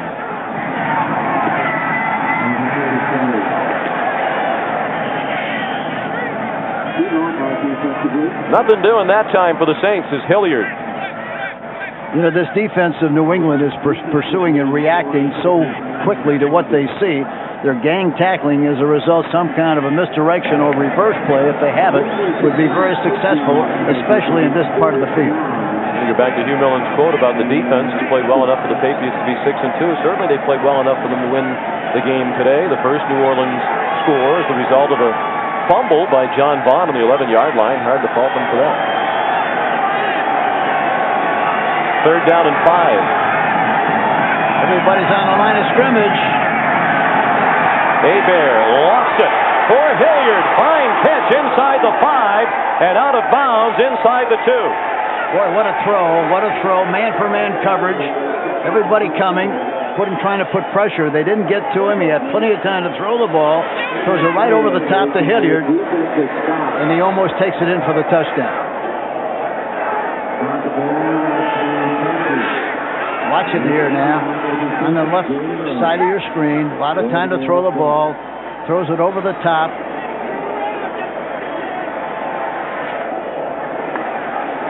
Hebert's having a terrific day. As you said, he couldn't throw that one any better. Looked like Hilliard, the veteran, gave Howard a little nudge to clear the room needed to make that catch. Well, and that's what you want. You want a linebacker covering the back. That's what they had. Howard trying to cover Dalton Hilliard on the play. No way he can do that. Touchdown. After some deliberation, the officials say that Von Dunbar got in. The first rushing touchdown of the day for New Orleans as they open up a 27-7 lead.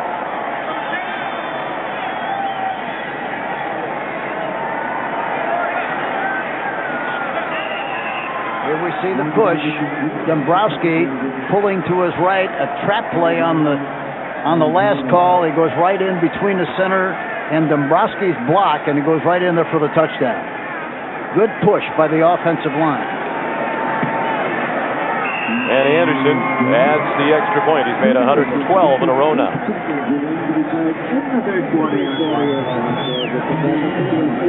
Saints have now scored following 9 of 17 turnovers by the opposition. And Jim Moore's Chargers seemingly on their way to their 5th straight win. Back in a moment. Bears having a terrific day. 13 of 18. 3 touchdown passes. Von Dunbar scored the only rushing touchdown today for New Orleans moments ago. His 2nd rushing touchdown of the year. Morton Anderson's extra point made it 28-7 as his kickoff comes down in the arms of Walter Stanley. Ran into his own man and went down to Stanley at the 22. New England on offense when we return to Foxborough, Massachusetts. Looks like the Niners will need a win tomorrow night against Atlanta to remain in the first place tie with the Saints. They lead by 21 and they have another sack, the 4th of the day, as Tommy Hodson goes down, swarmed under by Von Johnson.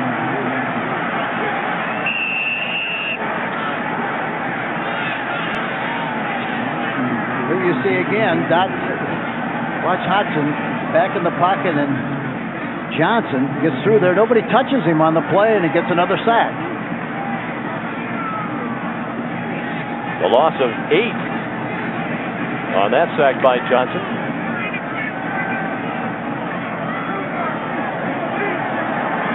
Hodson said yesterday, I've always been a great fan of the New Orleans Saints. I wonder if he'll be a great fan after this game, the way he's being abused.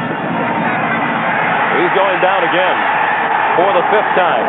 And 2nd play in succession, Jim Wilkes got him that time, the oldest player on the Saints at age 34, the 12-year veteran out of San Diego State. Watch Wilkes now coming up the middle. We lose him there for a second, and there he is. Come in there, makes the tackle. They mentioned that he's the oldest player on the Saints, and the Saints are the oldest team in terms of average age of their starters in the National Football League. The 22 starters average 29.2 years of age. 3rd down and 27.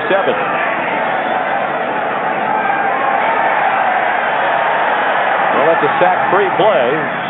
There's no chance of picking up the first down. Kevin Turner dropped at the 16-yard line. And all that did was give him a chance to get a little bit more kicking room.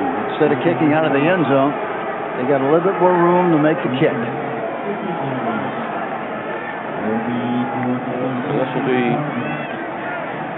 the last opportunity for New England with the wind, at least in regulation time, as they'll be working into the breeze in the 4th quarter with a lot of work to do. Vince Buck back to field the punt from Sean McCarthy. Down to a half minute left in the 3rd quarter. The Saints lead 28-7.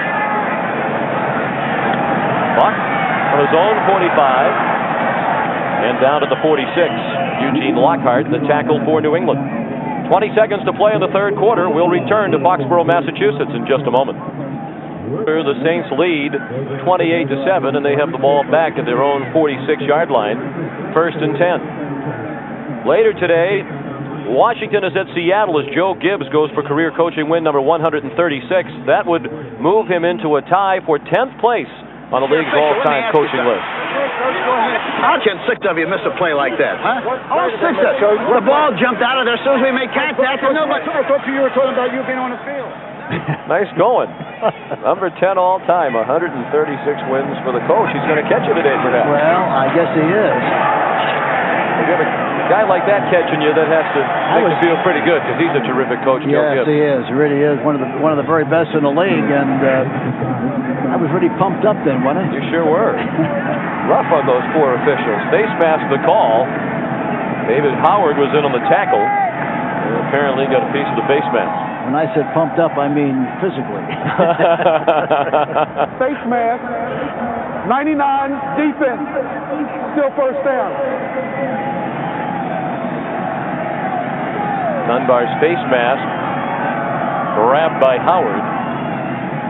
So it's still first down and about 5 for New Orleans first down.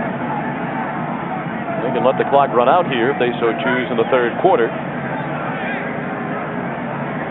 And it appears they will. That's the end of the third quarter with the score: New Orleans 28 and New England 7. Our coverage will continue after this message from your local 5,413 at Foxborough Stadium, many of them in the cars and heading for home as we head to the fourth quarter with the Saints up by 21. Traffic jam on Route 1 outside Foxborough Stadium. It started a little bit early today. Looks like a marathon, everybody escaping from the campus. Well, Bobby Hebert has enjoyed his trip to New England, as we mentioned earlier. He brought his wife and 2 daughters along. They've been seeing some sights. Went to Paul Revere's house, Plymouth Rock. Bobby hasn't seen the sights, but he's enjoyed what he has seen of Foxborough Stadium. 3 touchdown passes today for the 7-year veteran. He made an interesting point yesterday. He talked about playing away from home and in bad weather. He said, it doesn't make any difference. I still have to do the same things. We have to block, we have to tackle, we have to throw the ball, catch the ball, run the ball. Nothing changes. Great approach. 1st and 5 on the first play of the fourth quarter. Dunbar across midfield, tripped up short of the first down at the 49-yard line. You know, with Dunbar's great speed, it's amazing. You know, you very rarely ever see him have the opportunity to run outside. Most of his running is inside. And you think that maybe, especially with the defense ganging up inside like they have, that they would try to run a little bit more to the outside to give him a chance to get some big yardage on that kind of a play.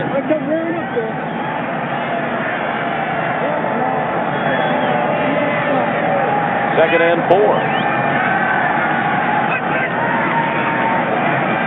Dunbar stopped short of the first down.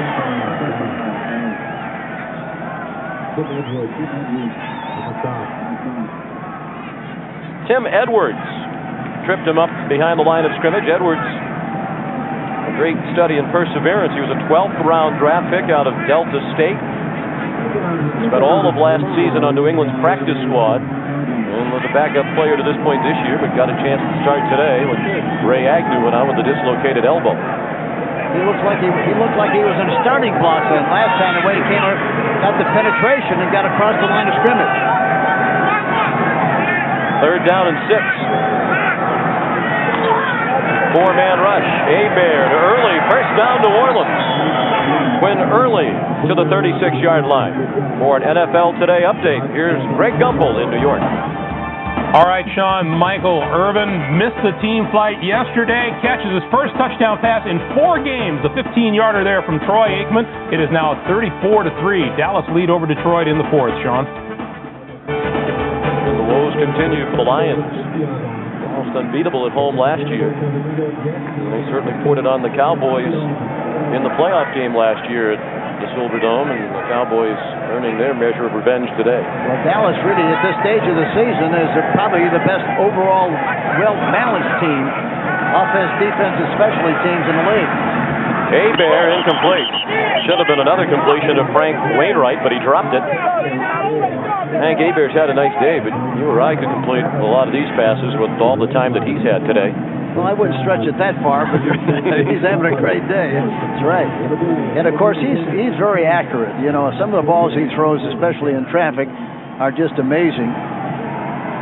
And, 14 for 20 today, Coach, with 3 touchdown passes and, most impressively, no sacks. He's thrown for 198 yards.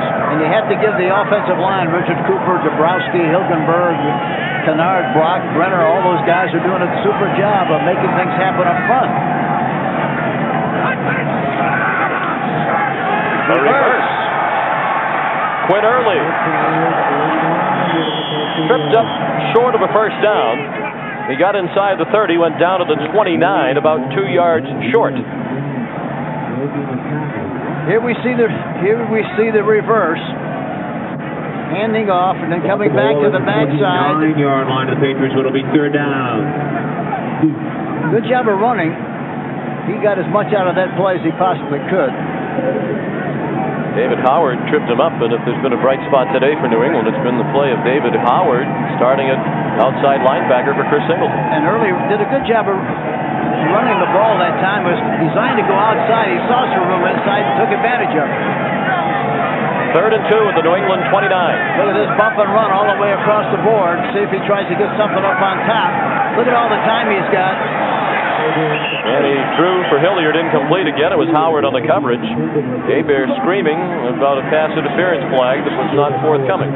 See, he was trying to get the ball outside to one of the outside receivers who were in bump and run, but they had it faded in good shape, and he had plenty of time to look off the deep guys and come back and throw inside. See, look at all the time he's got to throw the ball. And finally throws it inside. He ruled, but he thought there was pass interference on the play, and it was a close call. It looked like he tackled him right about the time he was trying to make the catch. Morton Anderson from 46. It's good. First field goal of the day for Morton Anderson. He's made 9 of his last 10 now, and the Saints open up a 24-point lead. Patriots continue to hurt themselves with turnovers, and sacks also continue to be a problem for New England. And this game, as it turns out, is going just about as you might have expected when it started. New Orleans running away. Well, talent prevails, and we talked about that earlier. You know, they're a much, much better football team, and we talked about it early in the game. I really and truly think at this stage of the season, and if they can continue to stay healthy, the New Orleans Saints are one of the top 3 teams in the National Football League, and they got a chance, as much of a chance as anybody in this league, to go all the way. I really believe that. Well, Sam White said after his Buccaneers lost to the Saints last week that New Orleans is the best team in the National Football League at the moment. Interesting to hear Dalton Hilliard say yesterday that he doesn't think the Saints get that respect around the country as one of the best teams in the league. He thinks they still are out to earn that respect. Well, I think that's a good thing at this stage, because they've got something to prove every time they play, and I think anytime you have that kind of motivation, it's good to be quiet. Nobody talks about the Saints. They talk about Dallas, they talk about Washington, they talk about all the other teams, but in the meantime, New Orleans continues to win, and that's what it's all about. Tommy Hodson continues on at quarterback for New England. And he throws behind Mark Cook, but an outstanding catch by the Pro Bowl tight end for a gain out to the 25-yard line, a pickup of 5. Cook went to the Pro Bowl last year as a starter after leading all NFL tight ends with 82 receptions. He's from West Branch, Iowa, the town of 2000, and also the birthplace of Herbert Hoover. 2 catches today for Cook. Hodson quickly. Woo! McMurtry belted. The ball comes flying free, and finally they whistle McMurtry down. Atkins hammered him and then picked the ball away all in one motion. But they're going to give him the catch and then rule that McMurtry was down. See, the other thing that we're talking about, the great defense of the New Orleans Saints, You know, normally in the past, why the blitzers and the pressure guys were Swilling and also Ricky Jackson. Now you also got Warren and you got Martin putting a lot of pressure inside. It was Archie Manning.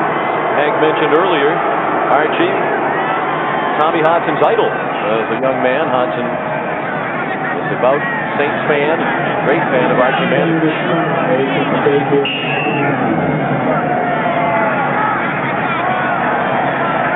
Archie is, you can probably tell, working now as a broadcast on the Saints radio network.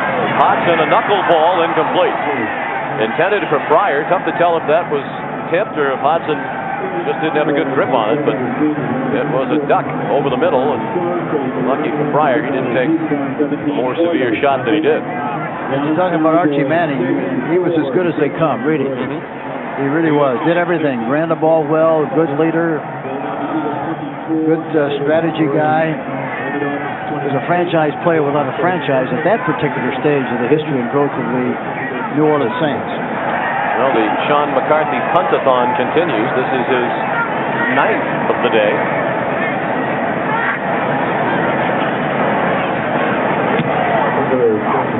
Short and wobbly, and a fair catch made by Buck at the New Orleans 40s.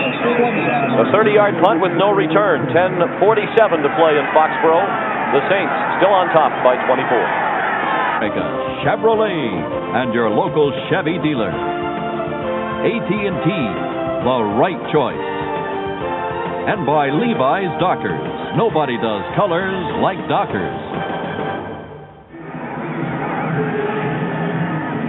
Sean McDonough with Hank Stram back at rapidly emptying Foxborough Stadium, and those who are departing might miss the NFL regular season debut of Scott Zolak.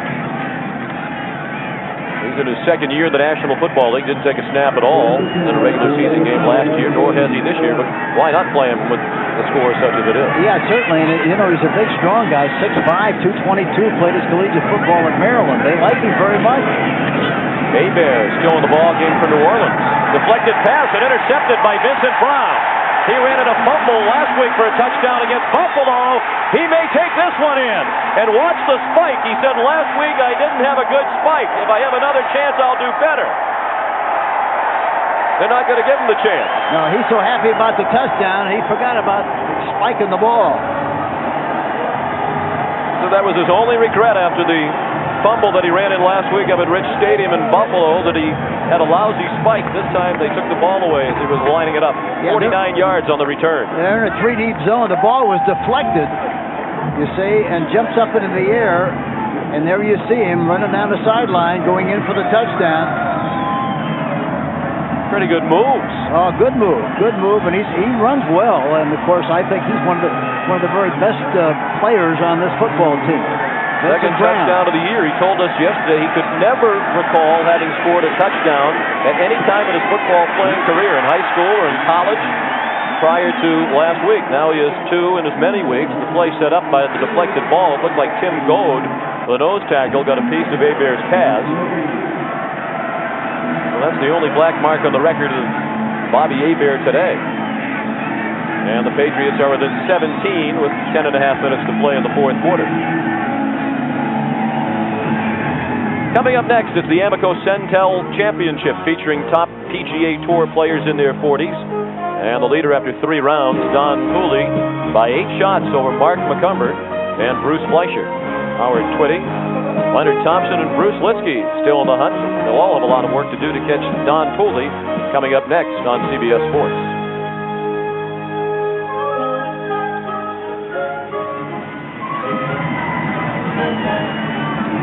So it's a 17-point lead for the Saints.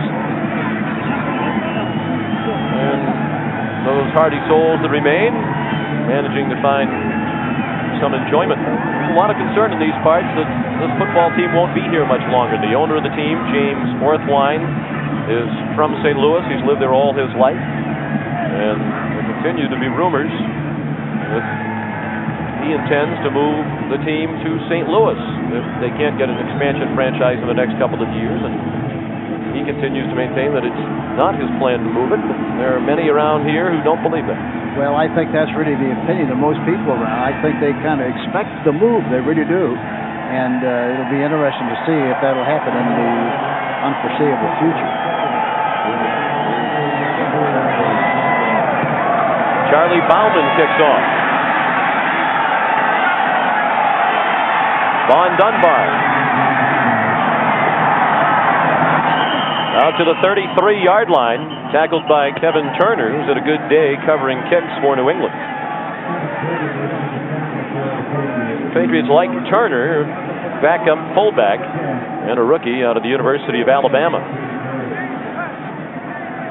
We may see more action as the Patriots ride out this agonizing season. You know, I'm surprised that they don't do something with Hebert. Why they don't take him out, let one of their other quarterbacks finish this game with a score like it is. Certainly Mike Buck, the backup quarterback, could use the experience for New Orleans. I was surprised he was in there on the last series when he threw the interception. Yep. Steve Walsh, by the way, is inactive today. First and 10. New Orleans from its own 33. Vaughn Dunbar across the 35 and out to the 36 for 3 yards. And again, David Howard got up from the bottom of the pile for New England. You have to give New England a lot of credit for the way they've been able to operate defensively against the run. However, they ganged up so much on the run that the passing of New Orleans has been very, very outstanding, very effective. And the other thing about it was the fact that they never really put any kind of pressure on Hebert throughout the game. None whatsoever. Second and 7.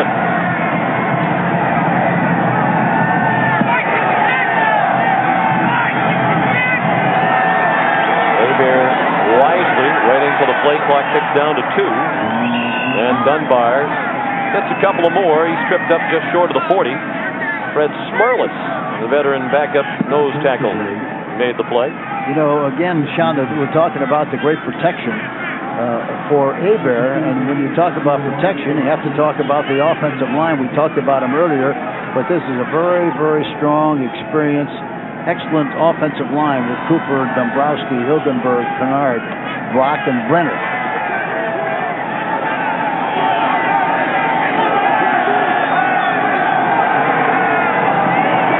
Again, Hebert lets the clock run down. They snap it with 4 left on the play clock.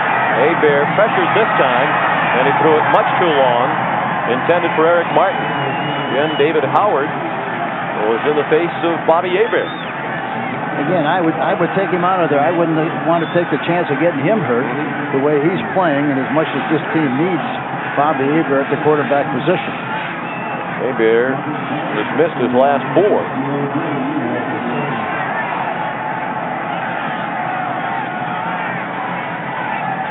Jim Moore pacing just a bit now as the Patriots will get the ball back. Much better than 8.5 minutes to play. New Orleans leading by 17 points as Walter Stanley awaits the punt from Tommy Barnhart. He came after it that time. Stanley at the 19. Taken out of bounds by Toy Cook at the 29. A return of 10 yards for Walter Stanley after a 42-yard punt by Barnhart. Talk about the experience of the Saints and their age collectively. Barnhart, 29 years old, and the average age of the New Orleans starters, 29.2. That makes them the oldest team in the league. So they've been there in the playoffs the last few years, but time might be running out for this nucleus to get a little bit better. I think the players feel that, but I think they've done a terrific job. They got good people, and they've been building and building and building. You have to give Jim Finks an awful lot of credit for the great job that he's done of bringing in talent along with Bill Kaharick and, of course, Jim Moore and his excellent coaching staff. But they know what they're doing. They know how to win, and they keep getting better and better. Like, for example, this year they had to help in their secondary, and they got that help. Scott Solak making his NFL debut, slides down and picked up yardage to the 34-yard line. A gain of 5 yards for Solak on his first ever regular season snap in the National Football League. He's in his second year out of the University of Maryland, 6'5", 222, and as Hank mentioned, has a strong arm according to the Patriot coaches. He got that one into Greg McMurtry for a gain of only a couple. to the 36, still 3 yards short of a first down. I guess they also say he's the fun guy on the team. He's an artist, draws a lot of humorous illustrations, and he's a team comedian. Go left. Spilled as he threw, looking for Cook. It's incomplete. And the fans groan as the punting unit comes on. They figure the Patriots don't have much to lose. Go for it at 0-8 and trailing by 17 points with 7.5 minutes to go. You got to be inclined to agree with the crowd. What do you have to lose? Perhaps they're trying to get Sean McCarthy up to some sort of punt record. He's going to have to jump in a whirlpool when he gets through and soak that leg.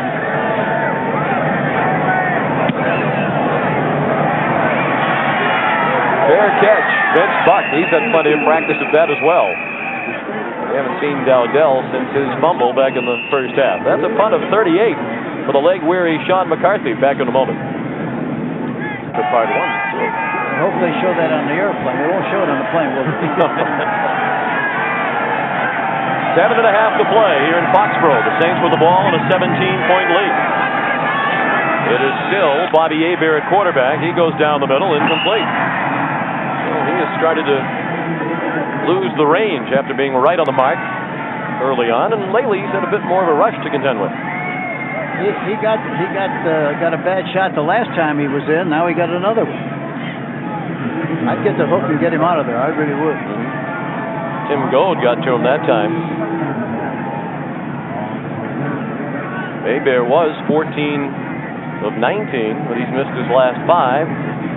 He's now 14 of 24, still stuck on 198 yards passing. New Orleans has been the leading team in the league 3 of the last 4 years in time of possession, in large part because of their defense. The opponents go 3 plays and punt so often. Dunbar tripped up by Jerome Henderson. Eugene Lockhart finished him off. We talked about that play a little while ago. That's the first time he's run outside so far in this game. An advertised sweep it was, and he picked up a nice gain on the play. We're talking about the work of the Patriots defense today. The Saints have gone 3 plays and out 8 times today in 13 possessions. There is an injury on the play. That stat actually pertained to the Patriots, and the injured player is Jerome Henderson, second-year defensive back out of Clemson.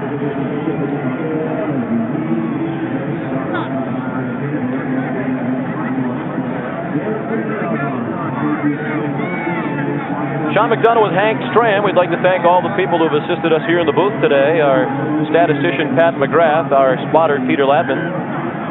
Our booth runner, Matt Damon. Sarah Mann and Maurice Spencer also assisting us here in the booth. We have a lot of celebrities here today. Maurice played for Coach Stram. Matt Damon, the star of the movie School Ties.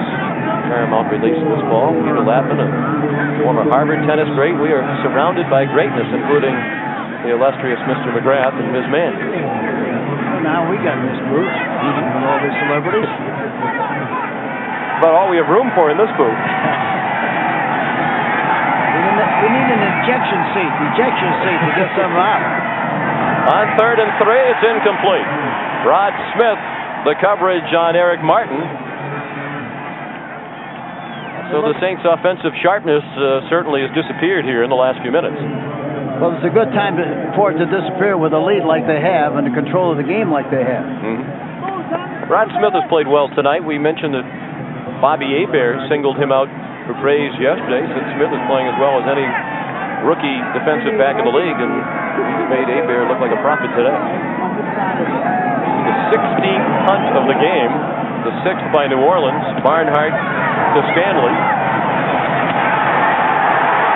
And he brought it back to the 47-yard line. 19-yard return for Stanley. James Williams made the tackle. You know, talking about the Saints, the other thing that we very rarely get an opportunity to touch on is the fact that the conditioning program of the New Orleans Saints has been very, very outstanding. They've been able to stay healthy all season long. And that's a great compliment to Russell Paternoster, who has done a terrific job with their strength and conditioning program. That doesn't happen by accident. It happens by design. And Alvin Roy, who was with us for such a long period of time from LSU, did such a great job in the National Football League. And he's one of the reasons why the conditioning programs around the National Football League have reached a level that they have. He started it all back in 1966. Zolak complete to John Bond into New Orleans territory. And down at the 46-yard line, tackled by Toy Cook. The Patriots appear to be going without a huddle as Zolak brings them up to the line of scrimmage with under 6:20 to play in the fourth quarter, and with New Orleans leading 31-14. He was just waving at us. You see him?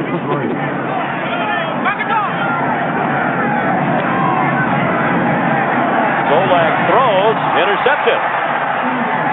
Gene Atkins, they're ruling him down. He appeared to realize that he was down, then didn't hear any whistles, so tried to run. Scott Zolak has just thrown his first NFL interception in the arms of Gene Atkins. That's the third turnover by the Patriots today. Here we see the shot. And again, Zolak really has a good arm. Watching him throw the ball in the pregame warm-ups after listening to the coaches talk about him yesterday, you have to be impressed with his size. He's 6'5", 222, played at Maryland, and the gun. He's got a good gun, I guarantee it. Atkins with a second interception of the season. Patriots coaches yesterday compared Zolak's arm strength to that of their regular starting quarterback, Hugh Millen, who may return for New England next week, despite the fact that his left shoulder is still separated. Zolak on the phone with offensive coordinator Dick Corey. Still Hebert at quarterback. Von Dunbar with a tough run. He might have picked up the first down with all that effort. Dion Lambert made the tackle, but Dunbar has the first down out of the 40. Gain of 11.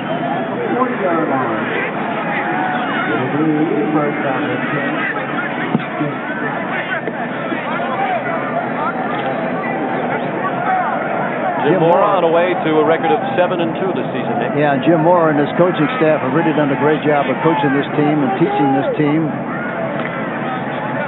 That's what coaching is all about, teaching, and they're excellent teachers.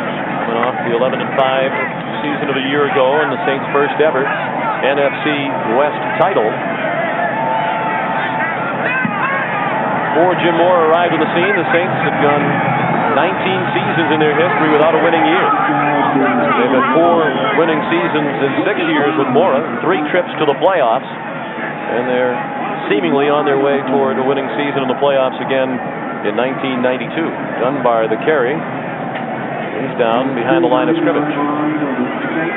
As I mentioned earlier, too, I really think this team is going to get better and better as they go through the rest of this season offensively. They've reached a very good level of excellence from a defensive standpoint. Their specialty teams, they still have to come up with a punt returner. They're still not very efficient in that particular area.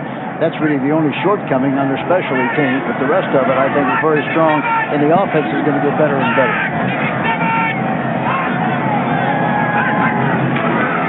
Second and 11. Greg Hayward driven back.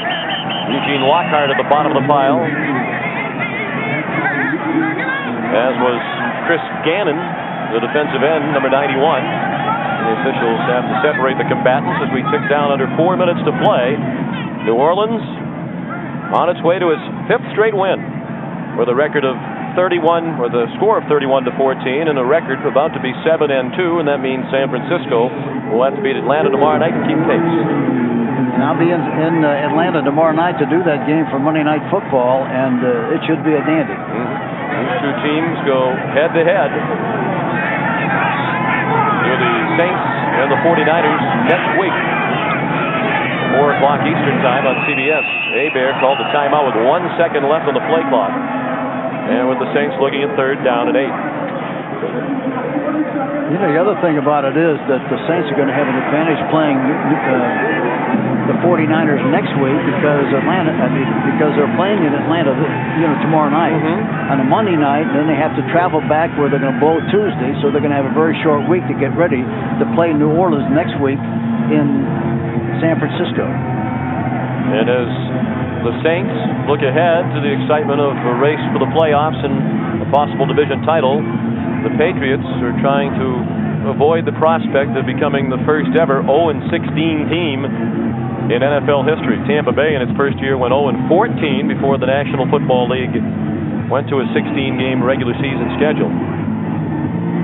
Several times in the 16-game format, 4 to be exact, teams have won only 1 game, including the Patriots 2 years ago in their only season under head coach Rod Rust. Indianapolis last year won only 1. And fans here in New England are already considering the 0-16 possibility. And will Dick McPherson return to the sidelines in 1992? Now 3rd down and 8.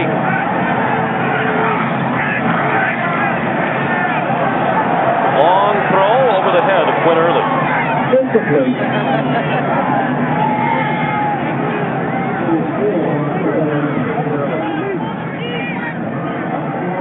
That'll bring up 4th down. Speaking of the prospect of 0-16 for New England, they have some tough games ahead at Indianapolis, and the Colts are much improved. That's next week. They still have a trip to Atlanta and Kansas City. They finish up at Cincinnati and at home with Miami to the Patriots after the 5 games that you saw. Barnhart. Stanley made the fair catch at the 17. A 40-yard punt for Tommy Barnhart. Nothing to diminish his reputation today. As a matter of fact, some say that kickers who kick in domes have inflated stats because of the conditions, but he came into today with a better punting average outdoors than he had inside the domes this year. Well, one thing about it, if he doesn't make the Pro Bowl, you ought to have an investigation because he earned the right to be in the Pro Bowl. He's, I think, the very finest punter in the National Football League at this stage of his career.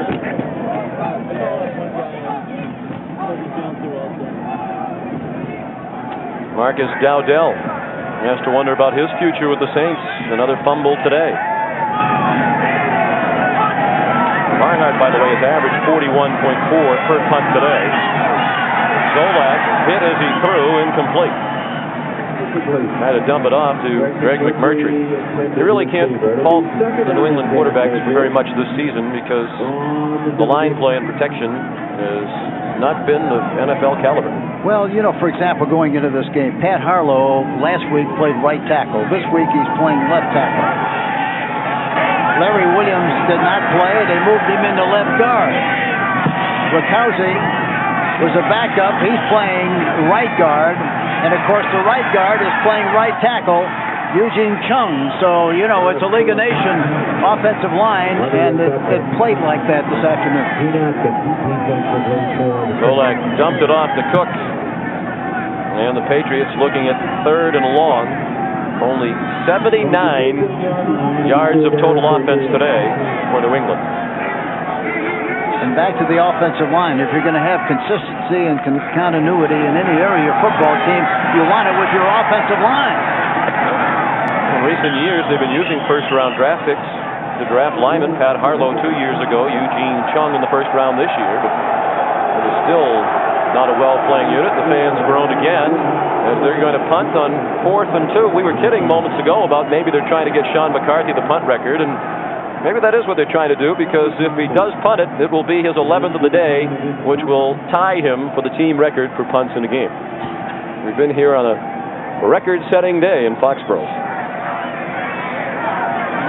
He's going to need a rub down. He's going to run in and lay on a table and get a rub down right after the game.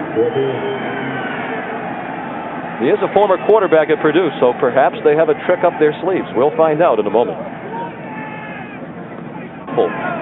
Dallas poured it on Detroit. Philadelphia doing the same with under 5 minutes to go to the Raiders. Giants starting to put it together on their way to their 5th win. Minnesota now 7-2, as are the Dolphins. They shut out Indianapolis at the Hoosier Dome. Cleveland on the verge, seconds away from the upset, in fact, at Houston.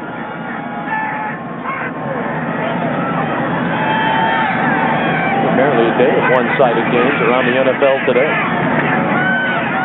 Hebert still in there, as is Dunbar. He went grinding out to the 47-yard line. And the Patriots have called a timeout. They wouldn't go for it on 4th and 2, but now they're going to try to attempt to come back with their timeouts down by 17. There are certain things among coaches in the National Football League that I don't understand, and this is an example. Well, I think what happens, the mentality of that, we've talked about it several times. You know, Sean, what happens, you talk to your team about never giving up, never quitting, and as a result, this is an illustration. Well, then go for it on 4th and 2. That's right, but it isn't consistent. Right. Exactly right. Yeah, you're right, Coach. It was not the least bit consistent. And a tough day for Dante Scarnecchia. It should be noted that he was very reluctant to step into this role. That, as you mentioned earlier, he said this was Dick McPherson's team, and he was offended by any suggestion that this was a great opportunity for him in his coaching career to make a name for himself. He would much prefer just remain the special teams coach. Well, the way this team has played this afternoon, he might be reluctant to keep that responsibility next week. He might want to give it musical coach. Change off every week. New England PR staff informed us yesterday that these wins or losses for the Patriots in Dick McPherson's absence would go onto his record as the coach of the Patriots, despite the fact that he is not in attendance. He is still officially the head coach. Von Dunbar the carry again. Saints into Patriot territory. We showed you the road ahead for New England. How about the 5 games on tap for the New Orleans Saints over the next 5 weeks? The big one next Sunday here on CBS at 4 Eastern Time out at San Francisco. And some tough sledding at home with 3 tough opponents at the Superdome: Washington, Miami, and Atlanta, and then out to Los Angeles to face the Rams. And the Rams are getting better and better as they go along under Chuck Knox.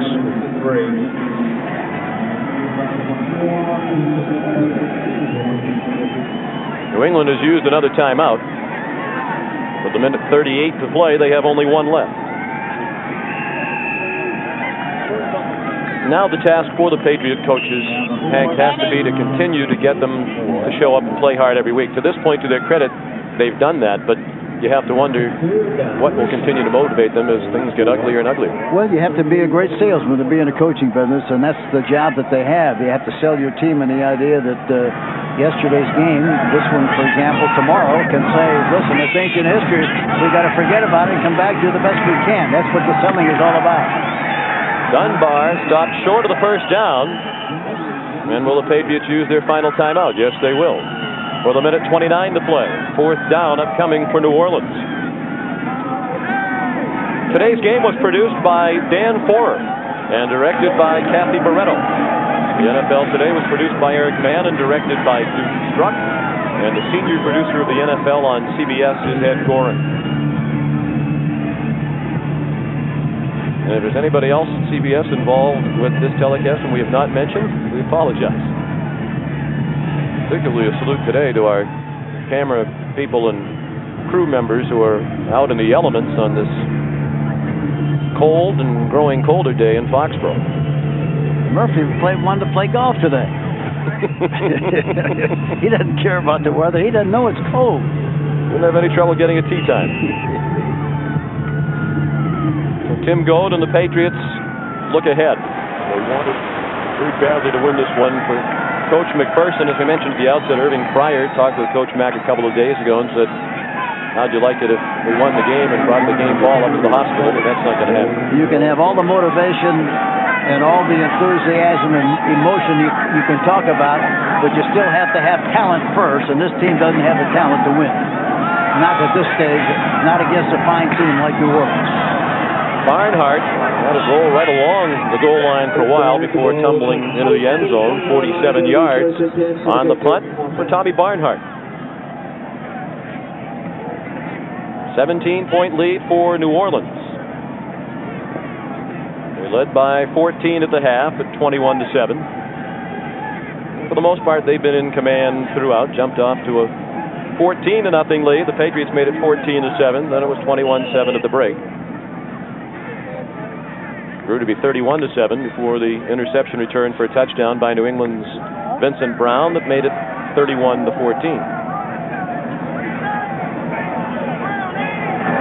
Scott Zolak out of the shotgun on first down from the New England 20. Marv Cook down to the 26. Maryland has produced some fine NFL quarterbacks in recent years. Zolak, the latest in the line that includes Neil O'Donnell of the Steelers and Boomer Esiason. Yes, and this young guy really looks like a good prospect. He looks like he's got a lot of poise, and we talked about his great arm. Not very good hands at the moment, however. It's always the case. As soon as you start talking and bragging about somebody, they blow a play. He went down back at the 20. Now it's 3rd and 10. 45 seconds to play.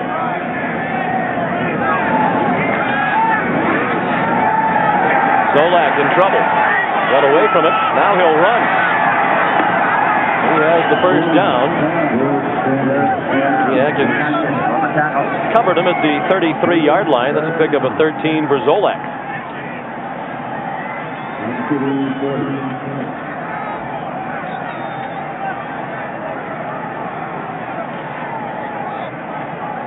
That's just the 6th first down of the game for New England.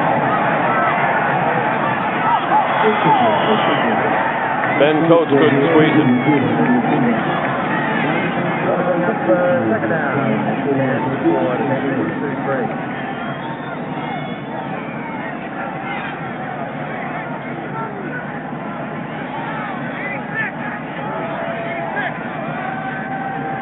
Time for one more play, perhaps two for New England with 8 seconds remaining.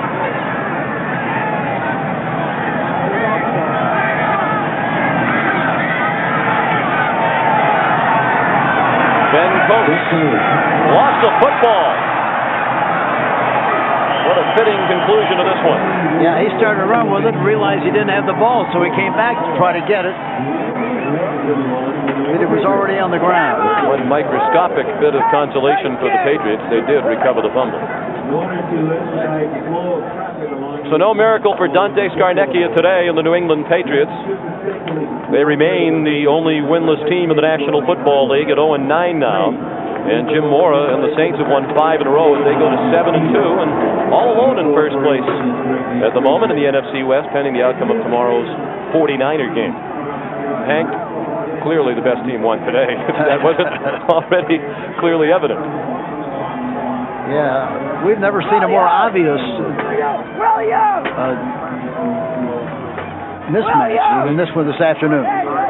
Now for Hank Stram, I'm Sean McDonough saying so long from Foxborough Stadium in Foxborough, Massachusetts. The final score, New Orleans 31, New England 14. Coming up next, stay tuned for the NFL Today postgame show. CBS Sports coverage of the National Football League will continue after this.